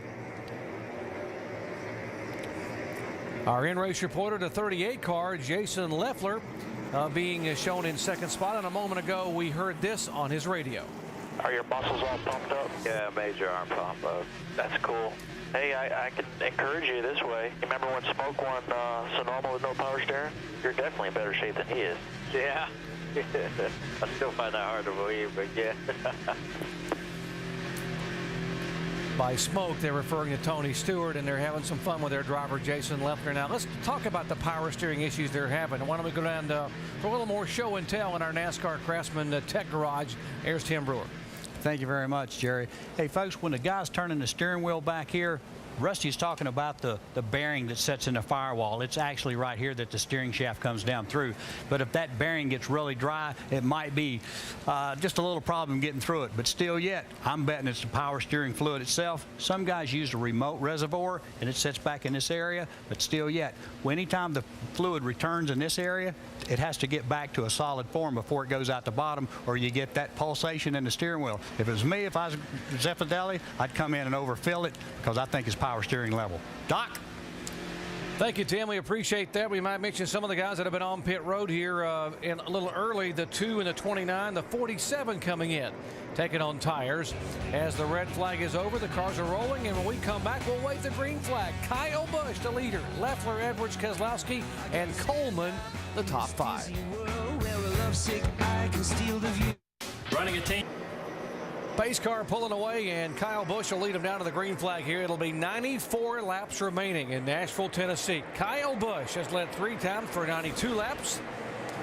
Jason Leffler in 2nd, then Edwards, Keselowski, Coleman, and Stephen Wallace up in 6th spot. It's amazing how that 18 gets started on these restarts. Tell you what, he's been so good. Almost every single race just, taking off, rocketing away on those restarts, Andy, like you said. And that's won him a lot of races. Challenge for 3rd spot. Here's Brad Keselowski on the inside. 2 of the Concrete Cowboys. Keselowski's got 3 wins on concrete, and Carl has 5. Like I said, that last green flag stint we had, the 88 car was just as fast as Kyle Busch, if not just a little quicker. Now he's kind of closed the gap here with these cautions. Maybe he can get up there and give him a little competition. Yeah, this has been one of the first times all night long that Brad's been that close to Kyle Busch, and we'll see what he's got. His lap times have been really good. I mean, at times better than Kyle. Keselowski will take the spot away. The 11 car Legacy, by the way, showing a lap down, still running well in 13th position. Hey, wait, you see Jason Leffler falling back. Andy, I got a question for you. I mean, he's got 20 more laps in his tire. Jason does. I don't know if I would have pitted that car or not. I maybe should have. Here's a gaggle of cars back in, that is 5th, 6th, 7th, and 8th. The 20 car, Brad Coleman, is in the 5th spot, or now the 6th position as Stephen Wallace has gone by. Close quarters racing right here with lead lap cars and lap down cars. Mike Bliss in the 1 car being shown in 7th. Stephen Light behind him, then McDowell.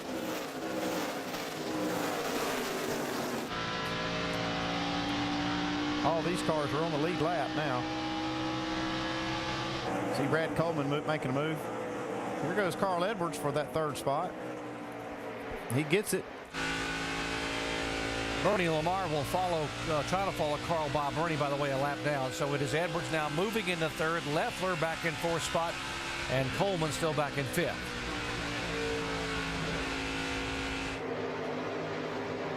You know, getting back to this 38 car, I want to talk about it one more time. You know, he had the opportunity to pit that last time and get back in sequence because there's only like 9 cars in the lead lap. But he elected to stay out, Andy, with 20 laps more on those tires.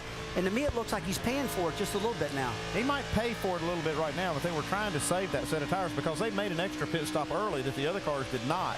So this was a way for him to kind of reset at least the tires that he has left in the pits to be equal with the rest of the guys. He is going to give up a little bit right here, and we heard him say that he thought he might give up a few spots. But that was a way for him to save a set of tires. That's the reason I asked you. I knew you knew the answer. Jason Leffler is third in the point standings, and it's all been done with the fact that he's been so consistent lately. My cars have been really fast, really consistent. I feel like I go into any race every week knowing that we can win.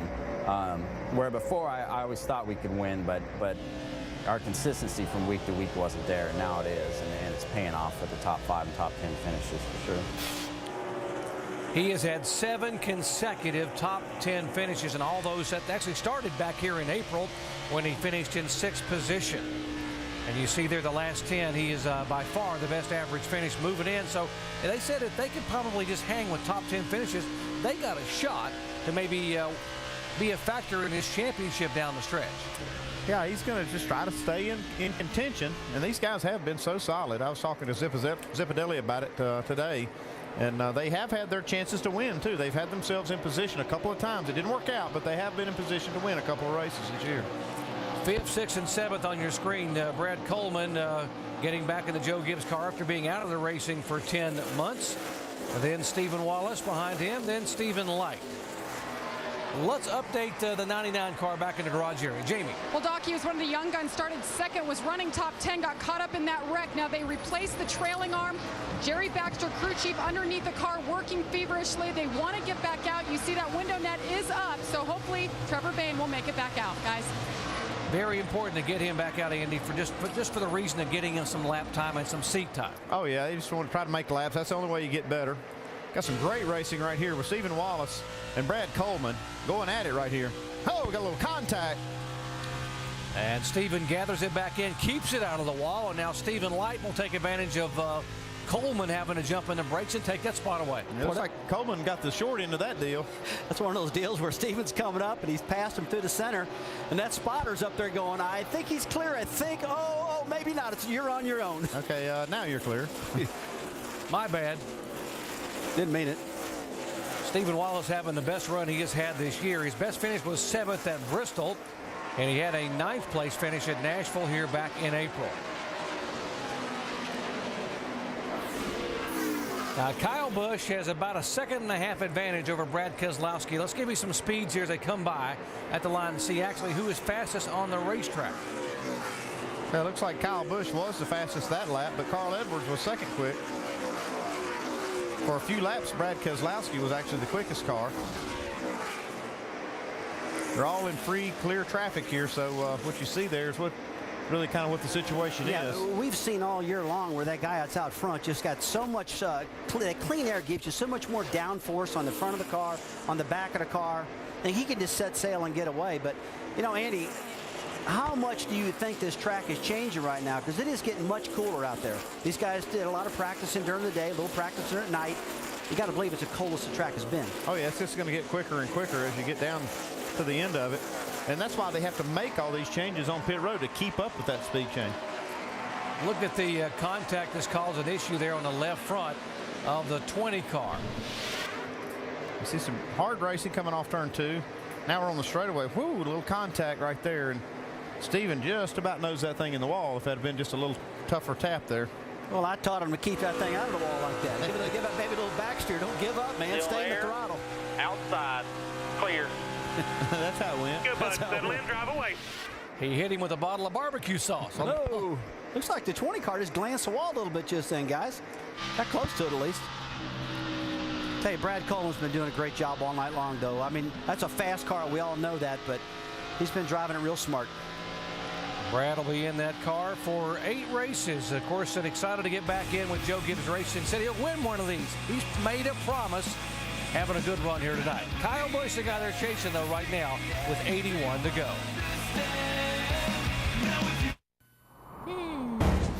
Kyle Busch has led the most laps in the last 3 straight Nationwide Series races, but not one for a variety of reasons. He doesn't want it pointed out. Jerry and the guys in the booth need to stop jinxing me. When it comes down to the end of these races, they keep talking about this or keep talking about that. Well, oh, Kyle Busch, he's led the most laps, he hasn't won, blah, blah, blah. Quit it, Jerry. Just don't even put the camera on me, okay? All right, Doc, I'm going to take the heat for this one. Kyle Busch has led 112 of the 150 laps we've run and has clinched the bonus points for leading the most laps. He led it halfway. And by the way, the leader at halfway in Nashville has not won in the last 5 races here. So that one's on me. He's up by 1.8 seconds now. We're beginning to open a fuel window. Andy, yes? Hey, Alan, you know they're not over till they're over. That's right. How long have we been saying that, right? There you go. He's got a lead of a 1.5 seconds on Brad Keselowski, does Kyle, and we're beginning to get into a fuel window for a final set of pit stops. So let's talk with some of the top running teams about what they might be looking to do for their cars to run with that 18. Up to speed with Nationwide Insurance. Dave, you're first. And Alan, how does he keep running away? Well, he thinks that on the start of his runs, his car can't be quite as loose as it was. After the start of this run, he said 2 free. I need it to be tighter. I can see that 88 coming. The 88 is going to probably stay with what they have because he has been making up positions. They lost a spot on the last round of pit stops. We're a little bit concerned about that, but the driver confidently chirped back, I'll get the spots back. He has, and he's closed ground on the 18 of Kyle Busch. Shannon? Dave, looking ahead for the Carl Edwards in the number 60 car. The team is telling me right around lap 184. Carl Edwards says the car's pretty good, just a little bit loose. He said, if you can get that fixed up for me, we will be great. Now, he's got his eye on the 18 and the 88 in order to win this race. Dave? How about our in-race reporter with the Armstrong steering on that car tonight? The 38 of Jason Leffler running in 4th position. His car has been running well, just a little bit loose, but it rolls on the right front. They're going to try to fix that on the next stop. Crew Chief Scott Cipodelli working on that car. They'll try to make him just a little bit faster for the last run. Shannon? The 29 car, Stephen Light, really has been all over the place this race, and not just on the racetrack, handling-wise. Right now, it is loose and tight center. They are going to make some changes when they come down pit road for that 29 car, Stephen Light. Dave?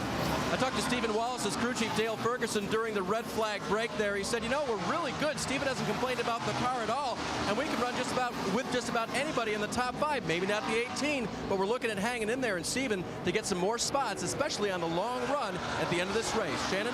Dave, Mike Bliss in that number 1 car, he did come down and top off on fuel on lap 129. He says that the car is pretty good. He just needs track position. Now, this is the guy who's coming off a win in Charlotte. He really wants one here again tonight. Dave? After the red flag was lifted, Michael McDowell brought the 47 car down pit road. They put on a set of sticker tires, the first stickers they've used tonight, but fresh rubber has picked him up 1 position since the restart. Alan? All right, so there's 8th place. 9th and 10th, Brad Coleman and Eric Darnell, the only other 2 cars on the lead lap. Caution comes out now. We'd see everybody on pit road. Otherwise, it's about another 30 to 35 laps away from a green flag stop. Now, another thing I want to just point out, Kyle Busch has a 1.5 seconds lead on 2nd place Brad Keselowski. He got a lot of that, Brad, because on the restart, the lap cars were down to the inside. The leader was gone on the drop of the green. Yeah. 2nd place had to race those lap cars. We get to that double file restart thing anymore. Well, it would be on. Yeah. Yeah, and I hope that Brad hadn't used up a whole lot of his race car getting back to Kyle Busch, but he is faster, and he is coming. Once he gets past this car, it's going to be interesting, especially if we get another caution here for a few minutes. So 68 laps to go. Kyle Busch out front. Brad Keselowski trying to chase him down. Carl Edwards runs 3rd. Another set of pit stops to go. And after what we've seen the last few weeks with Kyle, who knows what we're going to see in these last remaining moments of this race. Led 3 times for 125 laps. And Kyle, I'm sorry, buddy, but here's the deal. You have now led the most laps 6 consecutive races in a row. And he's won 1 of them at Richmond, but he's had all kinds of horrible luck. The right rear tire at Darlington, the rain at Charlotte, the right front tire at Dover. That leaves 2 left side tires and snow. as the other things that could happen. Doc, what are you trying to do to that poor guy? No, we're not. I just want to prove to him that we're not going to jinx him. He is such an incredible talent. I knew it was your fault. I just wasn't saying anything. Okay. But isn't that all the same stuff you always say before he has a flat tire or something like that? He is not going to have trouble. I realize he's never won here at Nashville. He's got 2 top 10 finishes, but he's not been to victory lane here in the NASCAR Nationwide car. But what a run he's having tonight. I'll tell you, he's picked up something here. He's found something on the racetrack because he's picked up a couple of tenths. He was losing time and ground to this 88 car, Brad Keselowski, but he's evidently moved his line around, Rusty, because I see now that he has picked up a tenth or two. Well, there's a couple things he could have done. Maybe back the corner up a little bit. He's not driving down as deep into the corner. These engines don't have a lot of horsepower, so the quicker you can get back in the throttle and make the whole corner, it might do it. That might be one of them. But Keselowski has been solid too. He's about a tenth of a second slower than Kyle right now. But a little while ago he was faster than Kyle. It's kind of stabilized now.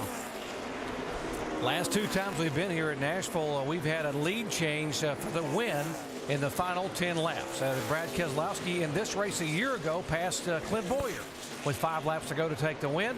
And Kyle Busch got passed back in April with 10 laps to go for the win for Joey Logano.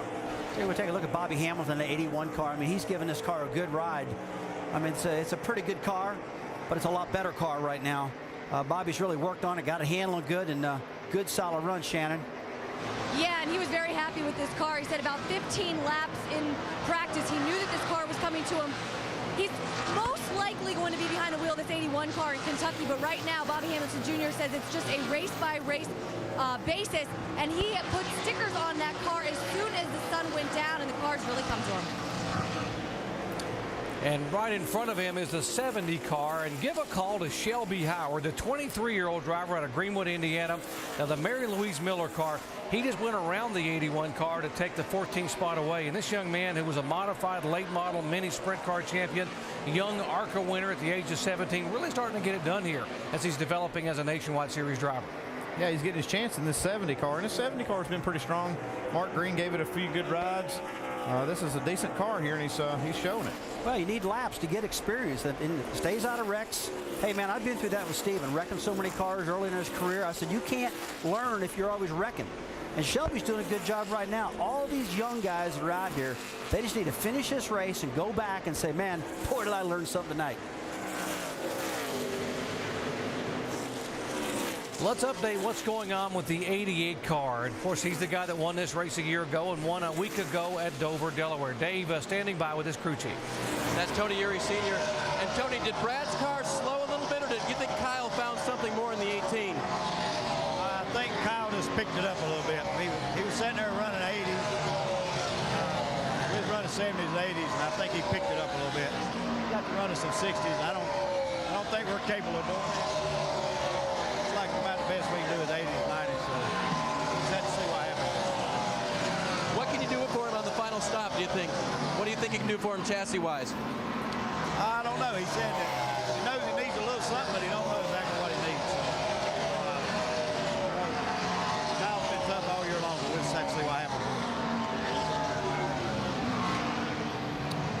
All right, thank you, Dave, as you watch the position change here for a 6th spot, and there is Mike Bliss now going by and taking it away from Stephen Wallace. By the way, the 27 car, Jason Keller, is now showing us 44 laps down. He is back on the racetrack, so give a call to Todd Gordon and the whole Baker Curb crew to get him back out and try to gain some valuable points. Points are everything, man. I tell you, if you get that thing fixed and get it back out there, 5 points, 10 points, might sound like a little bit, but at the end, it's a lot. All right, crew chief, we're going to have one more pit stop with maybe 35 to 40 laps to go. Yeah, that's what it looks like. If we don't see another caution before then, if we see a caution, you'll see, all the cars on pit road getting 4 tires. But, I'm impressed with this 38 car. He's got 20 more laps on his tires than the other leaders. He's still hanging in there in 4th spot. Yeah, Andy, I asked you about that earlier. I really questioned that call out of Jason Luffler in that 38 car, but these tires that Goodyear brought tonight are really holding up well. They're not falling off a whole lot. It seems like the first 10 laps somebody takes off, then they stabilize. So it was a good call on Leffler's part, and Scott Zipadelli saving that last set of tires. So we are about 15 or so laps away from what should be the final pit stop here at Nashville Super Speedway. Kyle Busch, you know the story. He's led now the most laps, 6 consecutive races in a row. Can he hold on and get his first win at Nashville here tonight? Can you say free trip? Nashville Super Speedway, known for some late race surprises and fireworks here. Back in 2004, all the leaders up front get together. And guess who? Here comes Michael Waltrip from 22nd starting position. He would lead only the final 2 laps, but he's the one celebrating in victory lane. Here 1 year ago, 5 laps to go. Clint Boyer's the veteran, but here comes the kid from Michigan. And Brad Keselowski would celebrate getting that coveted Gibson guitar. Back in April this year, 19 lead changes, 15 times. These 2 guys went back and forth. And with 10 laps to go, it is Joey Logano going by his teammate. And Logano would pick up the victory here in Nashville, Tennessee. So, Andy, as they say, it's never over. That's right. It's never over till it's over. Hope you haven't jinxed Kyle Busch. Well, let's try not to. Let's find out with the pit stops coming in about 10 laps. Let's listen in and see what they may be talking about here on the radios. Here's the 18 radio. So we'll do that half wedge, and I may do just a tick of air in the left rear to get you going. Well, adjustments, they're talking about it. Yeah, he wants to make his car just a little bit better. He's holding his own with the lead, but he looks in his mirror and he sees that 88 car kind of showing up every now and then. So they want to make sure they don't get behind on their adjustment. And Kyle Busch is the leader, Keselowski second. But this 60 car of Carl Edwards hanging right there, maybe having the best or most consistent run he has had to date here in 2009. Let's listen into his radio. Going to put a round of wedge in the left rear, and we're working on some air pressure stuff right now. Last time we took 1 pound out of both rears. And whatever they did on that last stop really woke the 60 car up, because he has been the consistent fastest car on the racetrack the last 15 or 20 laps. The only problem is he's 4 seconds behind leader Kyle Busch. What he really needs is a caution flag to get this field reset. Well, I'll tell you what, everybody needs a caution flag right now, except for a couple. And one of them is Stephen Light. He's the first guy. I mean, he can go. If the top 4 guys pit right now, Stephen Light's running 5th. He's got 13 more laps of fuel in that tank than everybody else. And so this could really mess everything up if the caution flag comes out while these guys hit pit road. Leaders last pitted on lap 115, so we're guessing they will be in sometime in the next 8 to 10 laps, if not earlier than that. And if they hit pit road, Light's going to be still out there. And that could put everybody in a big problem, except for Light. Stephen Light, who pulled off the huge upset at Kentucky 2 years ago.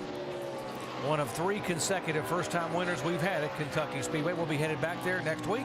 He's running consistent lap times also. He's only about a tenth, maybe half a tenth off of leader Kyle Busch on his lap time. So he's still got, you know, a lot left in this car. Andy, the thing I can't believe, I can believe, because Goodyear builds a really good tire. I mean, the top 7 cars are all running in the 30-90s. I've never seen a nationwide event where the cars are that close, that far down. I mean, the top 10 cars. And as this race is going on, these tires are actually getting faster. They're not slowing up a bit. Pretty impressed with what Goodyear's brought here. We are at Nashville Super Speedway here, NASCAR Nationwide Series action. 300 miles, 225 laps, and we are just 40 laps away from the checkered flag. There's our leader, Kyle Busch, who has led 3 times for 148 laps. He flew down from Pocono, Pennsylvania, where he will drive in the NASCAR Sprint Cup race on Sunday. He will start 6th up there, trying to pick up his 4th win of the year, but the first time he would ever have won at this concrete oval in Tennessee.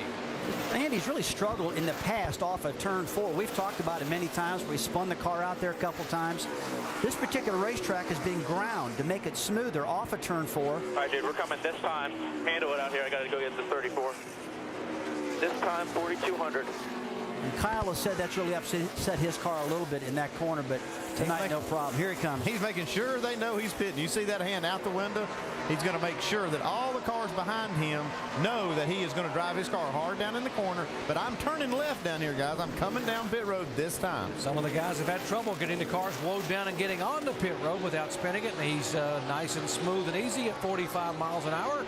And this will be the final stop, the money stop, if you will, for the 18 team of Jason Ratcliffe and company. It's a long way down this pit road, all the way down to the #1 stall. Down in the left rear. Nice and smooth here. See Jason Luffler coming in right now. He doesn't want to give up any track position with 18 having fresher tires. Dave? To Rusty's point, a tight race car got loose only in turn 4 yesterday, so they went away from those adjustments yesterday. They worked hard on this car, got it to where they needed it today. A wedge adjustment for Kyle, just a little bit tight in the center of the corner. 4 tire change for Kyle Busch. It looks clean, and he leaves pit road. 38 car on pit road now. Air in all the tires to help the car take off for the final run. That's an upward air pressure adjustment. All 4 tires full of Sunoco fuel as well. Our in-race reporter now leaves pit road. Wonder if he'll key the mic and talk to us. I doubt it. He's a little busy. There goes Leffler. See the 20 car missed pit road, and here comes Scott Lagacy down to make his stop.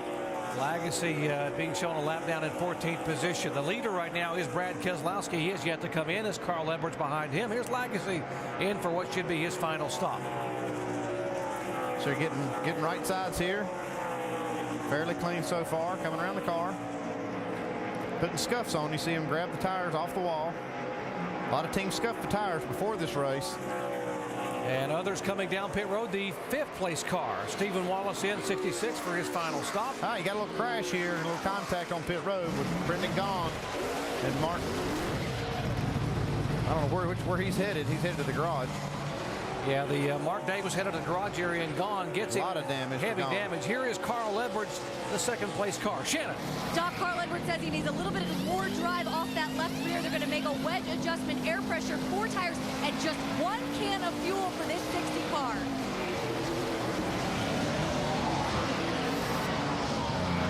Brad Coleman was having issues earlier with the damage to the car. That tightened it up just a little bit. They'll change, and now they look frustrated on that race car. He's not going anywhere. They only changed 2 tires, guys? I couldn't quite see. Looks like they got 4, Dave, but they held him up to fix the fender there where he had damage from that earlier contact with Stephen Wallace. Man, look at this. The 62 car gone. Looks like he was coming down for a normal pit stop, and Mark Davis was turning left to go in the garage area. Let's take a look at this one more time here, guys. Yeah, Brendan Gaughan has his pit right past this opening, and Mark Davis was just trying to get to the garage area. Really caught Brendan by surprise. I think Brendan thought that Mark was going to stay going straight to his pit stall, and he hung a left. Unbelievable. Here's the 88 car, our leader now, Brad Keselowski, on the defending winner of this race, coming down for his final stop. Dave. And he told his crew he wasn't sure what to do for it, so guess what they're going to do? Nothing. They're going to leave it the way it is, keep the pressures where they are, change 4 tires. The key here is a smooth, clean pit stop on and off of pit road, not to lose any more time to Kyle Busch when he goes back on the racetrack. Mike Bliss taking over the lead, as you see there on the left. That was pretty good. Let's see where he shakes out in position with the 18 car.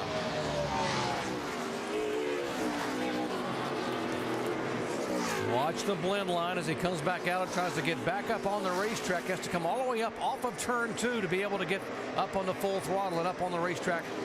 And there comes Carl Edwards off of turn 2 behind him. Yeah, you can see he gets up in front of Carl Edwards behind Kyle Busch, basically in the same slot they were in before the round of stops. Also, the 12 car has been on and off pit road. Justin Allgaier, the other co-leader in the rookie standings. So Mike Bliss being shown the leader. Stephen Light, as Rusty, you mentioned, these guys have a few laps they can run yet on their tires. About 8 or 10 more laps on fuel. This is exactly how Mike Bliss won the last race he won at Charlotte. Able to go just a little farther than the other guys, and the caution fell just right for him. Yeah, go a little farther, keep these guys a lap down, and right now it looks to me, I expect him in around lap 200, maybe 202. And this is a real scary time right now for the guys that, like Kyle Busch, where he's run so well. And now here comes Light in right now. Shannon. Hey guys, Stephen Light just saying he needs to be able to roll through the centers just a little bit. It is tight through those turns, as you see those guys on the right side of the car right now, and they go around to the left side. It's going to be 4 tires. Doug Randolph been very busy on top of that pit box with this young driver here tonight. It's been a handful. Just under 16 seconds. That now will lead 3 cars that have yet to pit. Bliss, the leader, Michael McDowell, and Eric Darnell. Those three have yet to come on. They are first, second, and third, and now those have pitted. Kyle Busch being shown back in fourth position. There is Mike Bliss, and as you said, Andy, it was pit strategy plus a little help from the weather that helped him get to victory lane in Charlotte. He's going to give up some lap time by staying out here on these older tires after these other cars pitted, but like you said, that's how he won the last one. He's going to try to stretch this run and this fuel tank as far as possible. Maybe he'll get a break, get a caution, and have less cars to race. Hey, man, take him any way you can get him. A long time ago, I said, hey, I didn't have the best car. I really, I won, but I feel bad. And my crew chief said, hey, dude, take him any way you can get him. A win's a win. But he's been running pretty good all. He's been in the top 10 throughout the night. Saw Brad Coleman. He passed the one car to get back just one lap down. He was 2 laps down. Missed his pit, or missed the pit road and had to go around, and then came in and they had to work on that left front fender. You see the red tape on the fender and right there by the hood. Took a little extra time to try to fix the car. Yeah, and that really killed him when he missed pit road and had to go back out to the track. That really slows you down quite a bit. Now John Buslow, front tire carrier, making a 2-tire stop. Look at that dust. A lot of dust. Let's talk about the brake dust. I see a lot of brake dust on these cars when they come off. And here comes Mike Bliss now, our leader down pit road for his final stop at the far end. Shannon. Doc, he's got the #1 pit stall selection. They wanted to stay out to try to get a caution, but they told Mike Bliss he's got to be on pit road by lap 200. It's going to be 2 tires for this #1 car. So, yeah, I kind of like that strategy right there, getting 2 tires, because it's not going to take a full tank of fuel. They didn't have to put 2 cans in, so they can make a quick right side stop, get out. And these tires, like you said, Rusty, have been holding up real well. The lap times have, so that's a good move late in the race. I have not seen all year long these tires this good. They're always good. All right, here comes Michael McDowell. No speeding on pit road, bud. It's key right there. Don't speed on pit road and ruin your day now. Did a good job getting down to pit road speed right there. Good job by Gene Need, the crew chief, talking to his young rookie driver, and now he will come down for his final stop after leading 2 laps. Jamie. Michael McDowell, 11th in points. He stayed out and got 5 bonus points for leading a lap. He's been fighting a tight car all night. They're going to loosen him up just a bit. Air pressure adjustment, right side tires for the 47, guys. A lot of brake dust off these wheels. You see all that brake dust just roll out of that right front. 2 tires and gone. Yeah, I'm amazed about this brake dust. We see it. Here comes Eric Darnell. Now, this is the last guy to pit. Everybody should get cycled back straight now. Eric Darnell had gotten the lap down, got it back by virtue of the Aaron's lucky dog, and now comes down as the leader. Jamie. Got off pit strategy early, Doc, so he comes in for his last pit stop. Hopefully, their goal is to finish top 10 tonight. They're battling for that rookie position. Eric Darnell making his second stop. Down and away. Quick stop. With that stop, they have all now cycled through, so we have 23 laps to go. Kyle Busch is the leader. Keselowski, Edwards, Leffler, Bliss. So we'll step aside and take our final commercial break of the night and come back all the way to the checkered flag and see what's going to happen here in the late laps. Can Kyle Busch really hang on? He just might do it. You give your sport one. Inside of 20 laps to go here in the NASCAR Nationwide Series race presented by Pennzoil at Nashville, Tennessee. Kyle Busch has now led 4 times for 156 laps. And running in second spot is Brad Keselowski. And remember last week it was Brad Keselowski who took advantage of a late race caution flag, and that worked in his favor, and he was able to make the pass and go on to victory lane. In fact, Brad Keselowski talks about how important these races are in terms of opportunities for teams like his. Well, the standalone races are a great opportunity for my team, the 88 Nationwide team. You know, it's a chance for us to get back on our game. I think last year we scored a lot of points in those races, got us back in the title chase. So I think we're looking to do the same thing this year. He may need another caution flag to be able to get up and close, but it was a year ago in this race, Andy, that he was able to run down the leader and take the lead, which at that time was Clint Boyer, with just 5 laps to go. But he's got his work cut out for him tonight. Yeah, unfortunately, he's got about a 2.5 second gap now he has to make up. He was running faster lap times there again for a few laps, but then this last time he beat Kyle Busch 4 tenths the last lap by. Now, we saw the incident on pit road with Mark Davis trying to turn in, and the impact with the 62 of Brendan Gaughan. Brendan Gaughan is very angry. Listen right now. Find me that dumb wannabe college graduate. Do not let him leave this racetrack at all. I'm fine. I'm fine. No, I'm talking about the kid. He's not leaving this track till he sees me. And Rusty, a lot of frustration there. I mean, he's coming out for a pit stop, and the 10 car is turning. I mean, he would have had maybe a top 15 finish. Yeah, it's a big-time racing accident. I mean, things like that happen. There's no doubt about that. Brendan was the first guy to get the lucky dog. He thought he'd get that lap back, and he's coming in for a normal pit stop. He just didn't know that Mark was going to hang a left and come in the garage area, and that's just a bizarre happening that's happened in the past to other people. I just haven't seen it in a while, but he'll cool down. Brendan's got a good head on him. He's just upset right now. Now, in fairness to Mark, could a spotter have helped him and said, you got a car coming in to pit, stay out, or slow down and stay out of the way? Yeah, yeah, I'm not sure about that, though. I think he was, he was just coming down pit road, going to pull in the garage, not realizing these guys were making a pit stop right there at the opening, and that's the key thing. It was just an unlucky break for Brendan by his pit stop being at that garage opening. Carl Edwards talked all weekend about how he had a really good race car. Yesterday, he was the fastest car in the final practice session. He is time and again tonight told his crew and patted him on the back for giving him a very consistent car. Maybe one of the best cars he's had all year long, but right now he's hanging tough in third spot, still looking for that first win of the season. But the key thing is they've made some ground up. They do have a fast car. He's got running fast lap times, but he's got that gap trying to make up on Kyle. But he has a fast car, and they have made some ground on that competitiveness they've been struggling with. He's like, I just like to have one more caution, and so I get a little closer to him, because just like you said, Andy, his car right now, the last time by, he was right at 0.2 of a second faster. Shannon?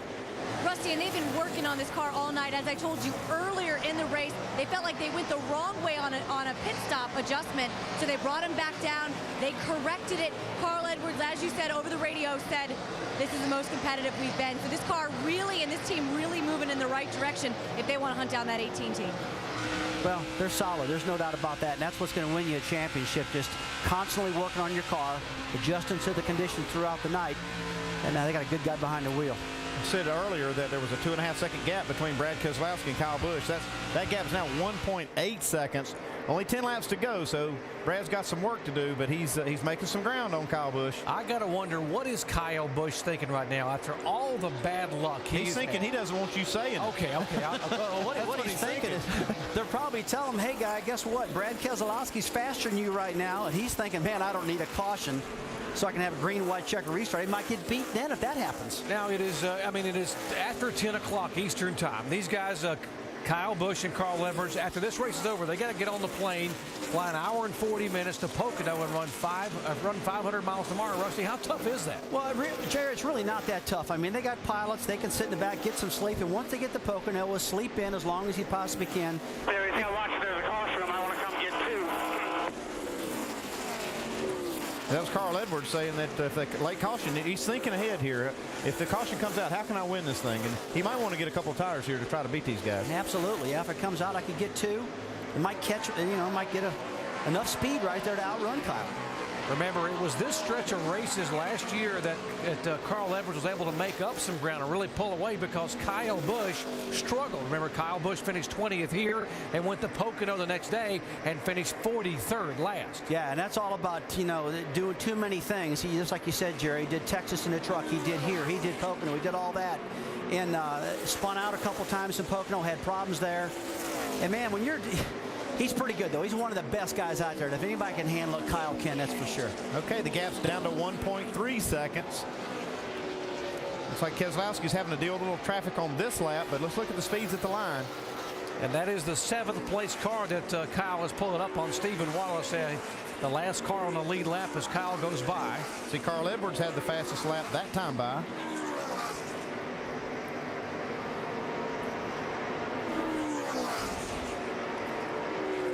We're inside of 10 laps to go, 6 laps to go, so the gap is now 1.5 seconds. And let's check their speed one more time as they come by, see if Carl is still quick. And their leader will flash by. see there, Brad Keselowski was the fastest car that time. Well, then now Carl Edwards eclipses his time. But both of those cars faster than Kyle Busch. 5 to go, though. That's the key. That's the key number. And now the margin is just over a second. It was 2.5 seconds 8 laps ago. That's exactly why Kyle doesn't want to see a green-white checker finish here. He wants to get this thing over with. You're exactly right. And Kyle's negotiating traffic right now, getting through there. And he's got a lot of good cars he's been dealing with. He's got 4 laps to go right now. He comes across the line this time, and he knows he's just got to get through it. And Brad is looking at him going, man, if I can get him caught in some traffic. Yeah, here's some more traffic. This track has not been kind to Kyle Busch. In 7 races here, he's got an average finish of 17th. He's led a bunch of laps, but he's never won a race. That could change 4 laps from now. Kyle Busch knows it's not over till it's over, like Andy's been saying, and Alan down there in the pit studio, and Brad and the guys, because anything can happen. I mean, right now, the rate he's going, Brad can't catch Kyle. But if Kyle gets caught with some more traffic and a caution flag comes out, it's a whole different story. Yeah, but he's thinking, I'm going to make it this time. I've had enough bad luck. I've paid my dues with all this bad luck. I'm going to get to the finish tonight. And he's only got 3 laps to go. I bet he's saying, I hope Jerry Punch doesn't talk about me, too.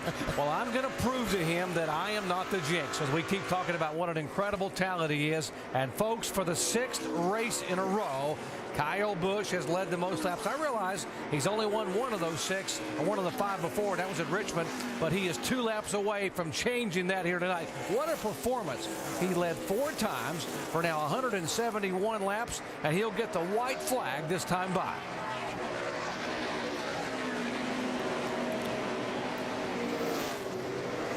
Kyle's just thinking, don't know anybody wreck. No wrecking going on right now. Don't want to have a green flag wreck or start. White flag's out. He can take a breath now. Flag. 38 car being shown in 5th position. Leffler, so it is Kyle Busch, Keselowski, Edwards, Bliss, and Leffler, the top 5. The gap's down to 1 second, but it's white flag. Bring it home for Kyle. Kyle Busch, 2 more turns, and he becomes the 5th driver to win on all 3 concrete racetracks. Kyle Busch comes out of turn 4 and wins for the first time in Nashville, Tennessee. Oh, guys, thank you. Woo! Everybody's going to get a piece of guitar tonight. Oh, yeah. What if he let you play that guitar, Jerry? See there, we didn't do a thing wrong, and he gets him a Gibson guitar. Jerry, you said how hard will it be on Kyle Busch going back to Pocono? This cat's got so much adrenaline flowing right now, won't bug him a bit. Well, he has led over 1,100 laps now in 2009. Keep your hands off that guitar. Woo, yeah, finally. Picks up his 4th win of the year. And unofficially, the point margin now will grow to 65 over Carl Edwards. There's Jason Ratcliffe. Well done, Jason, and all the Joe Gibbs crew. Finally had an uneventful night to bring it home. You can tell Kyle's happy. This is one he wanted. Well, after having so many problems late in the race, I mean, he's thinking probably finally everything went smooth. I dominated. I had no problems. Baby, we got the trophy, which is a cool trophy of that Gibson guitar. Freaking awesome.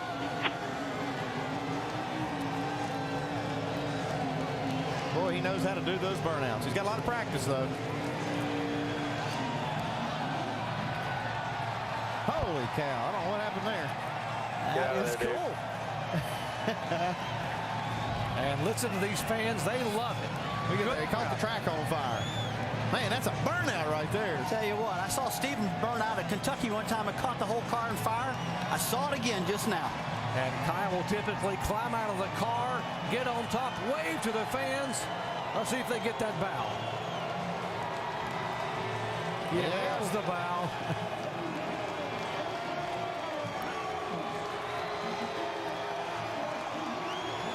Going to run up and get that checkered flag. At 24 years, 1 month, and 4 days, Kyle Busch becomes the youngest driver in NASCAR nationwide history to now win 25 races. Wow. Man, that's a lot of races. He's checking out. See if he's even got some rubber left on those tires to make it to victory lane. He's like, where did this fire come from, man? Spectacular. It ain't no fun. There are the teammate crew chiefs. Dave Rogers, the crew chief on the 20. These guys work very close together.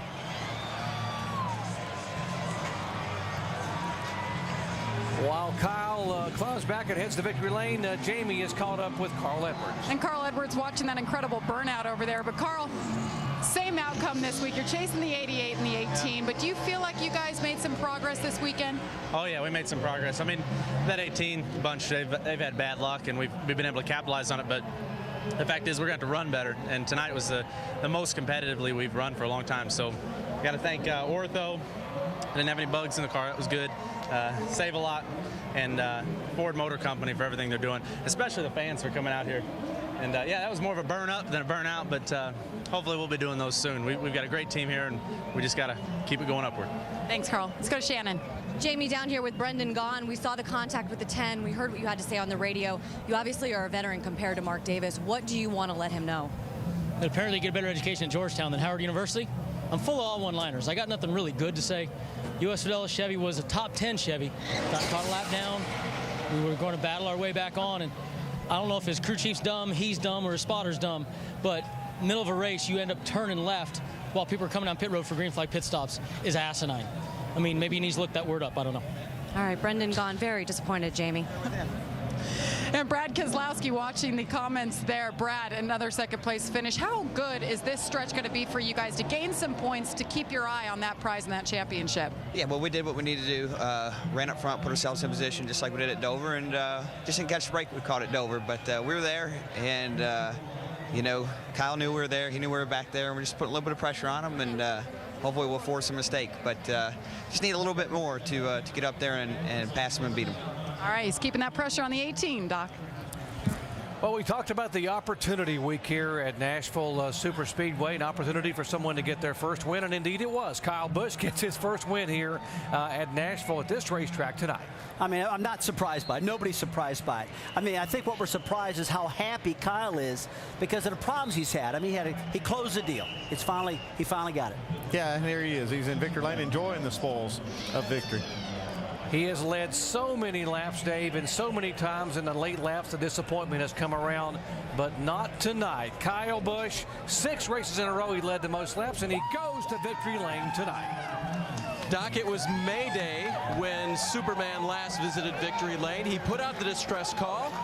Lady Luck answered, and some other superhero like Captain Domination or something, because he tore it up tonight. And let's see. Oh, he's going to do it. The guitar. That's a strong guitar.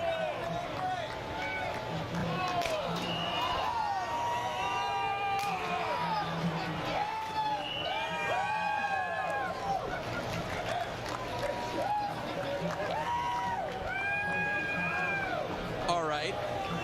Your crew liked the burnout, said that was spectacular. Now this is a little different too. Talk about the night and everything that happened. What an awesome race car. What an awesome group.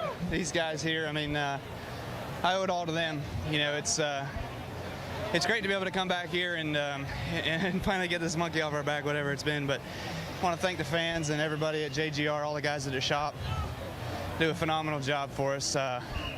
NOS Energy Drink, Z-Line, Marquee Jets, of course, Gillette and Toyota. You know, everybody that makes this possible for us. It's just been a hard couple weeks, so I'm out of breath. That was a lot of running right there. But, you know, it was fun. I mean, this night was good. Keselowski was better than us at the end of the race. But I was just trying to be conservative and not let anything happen again. Now, you're a racer. I mean, you like competition, so you saw the 88 coming. You think they're getting closer to you? Yeah, they're definitely fast. At the concrete tracks, they've always been fast. You know, you go back to 2004 with Truex. That's Tony Eury Sr., you know. And those guys are fast, so they know what's going on. I know it was Bono Mannion as a crew chief then, but it was still DEI stuff. So, you know, they're fast for sure. Carl, I don't know where he ended up, 3rd, so he's still right there. You know, he's in the hunt a little bit further back, but still 3rd. So, decent night for us. Of course, in victory lane, it's awesome. But, you know, this was meant for the team. These guys here, it was very cool. Kyle maintains the points lead, and everybody gets a piece of guitar. Jamie? And Jason Leffler lost that power steering, manhandled it. How tough was it to bring it home to 5th?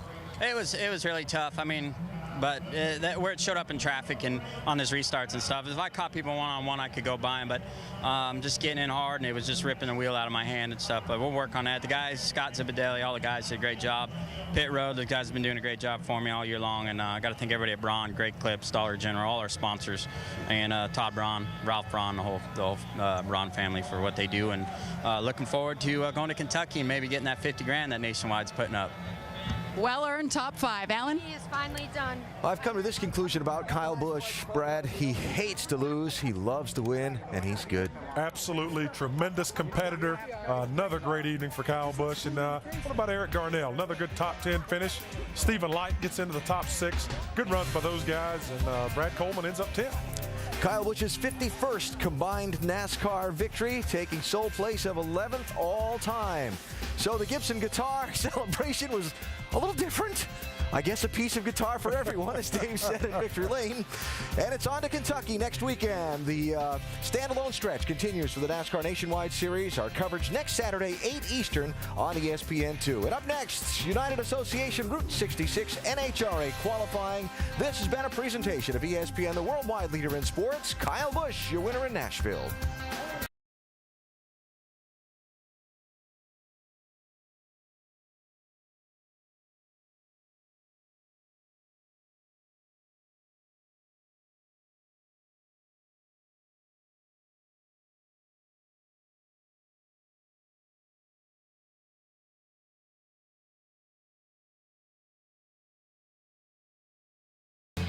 The history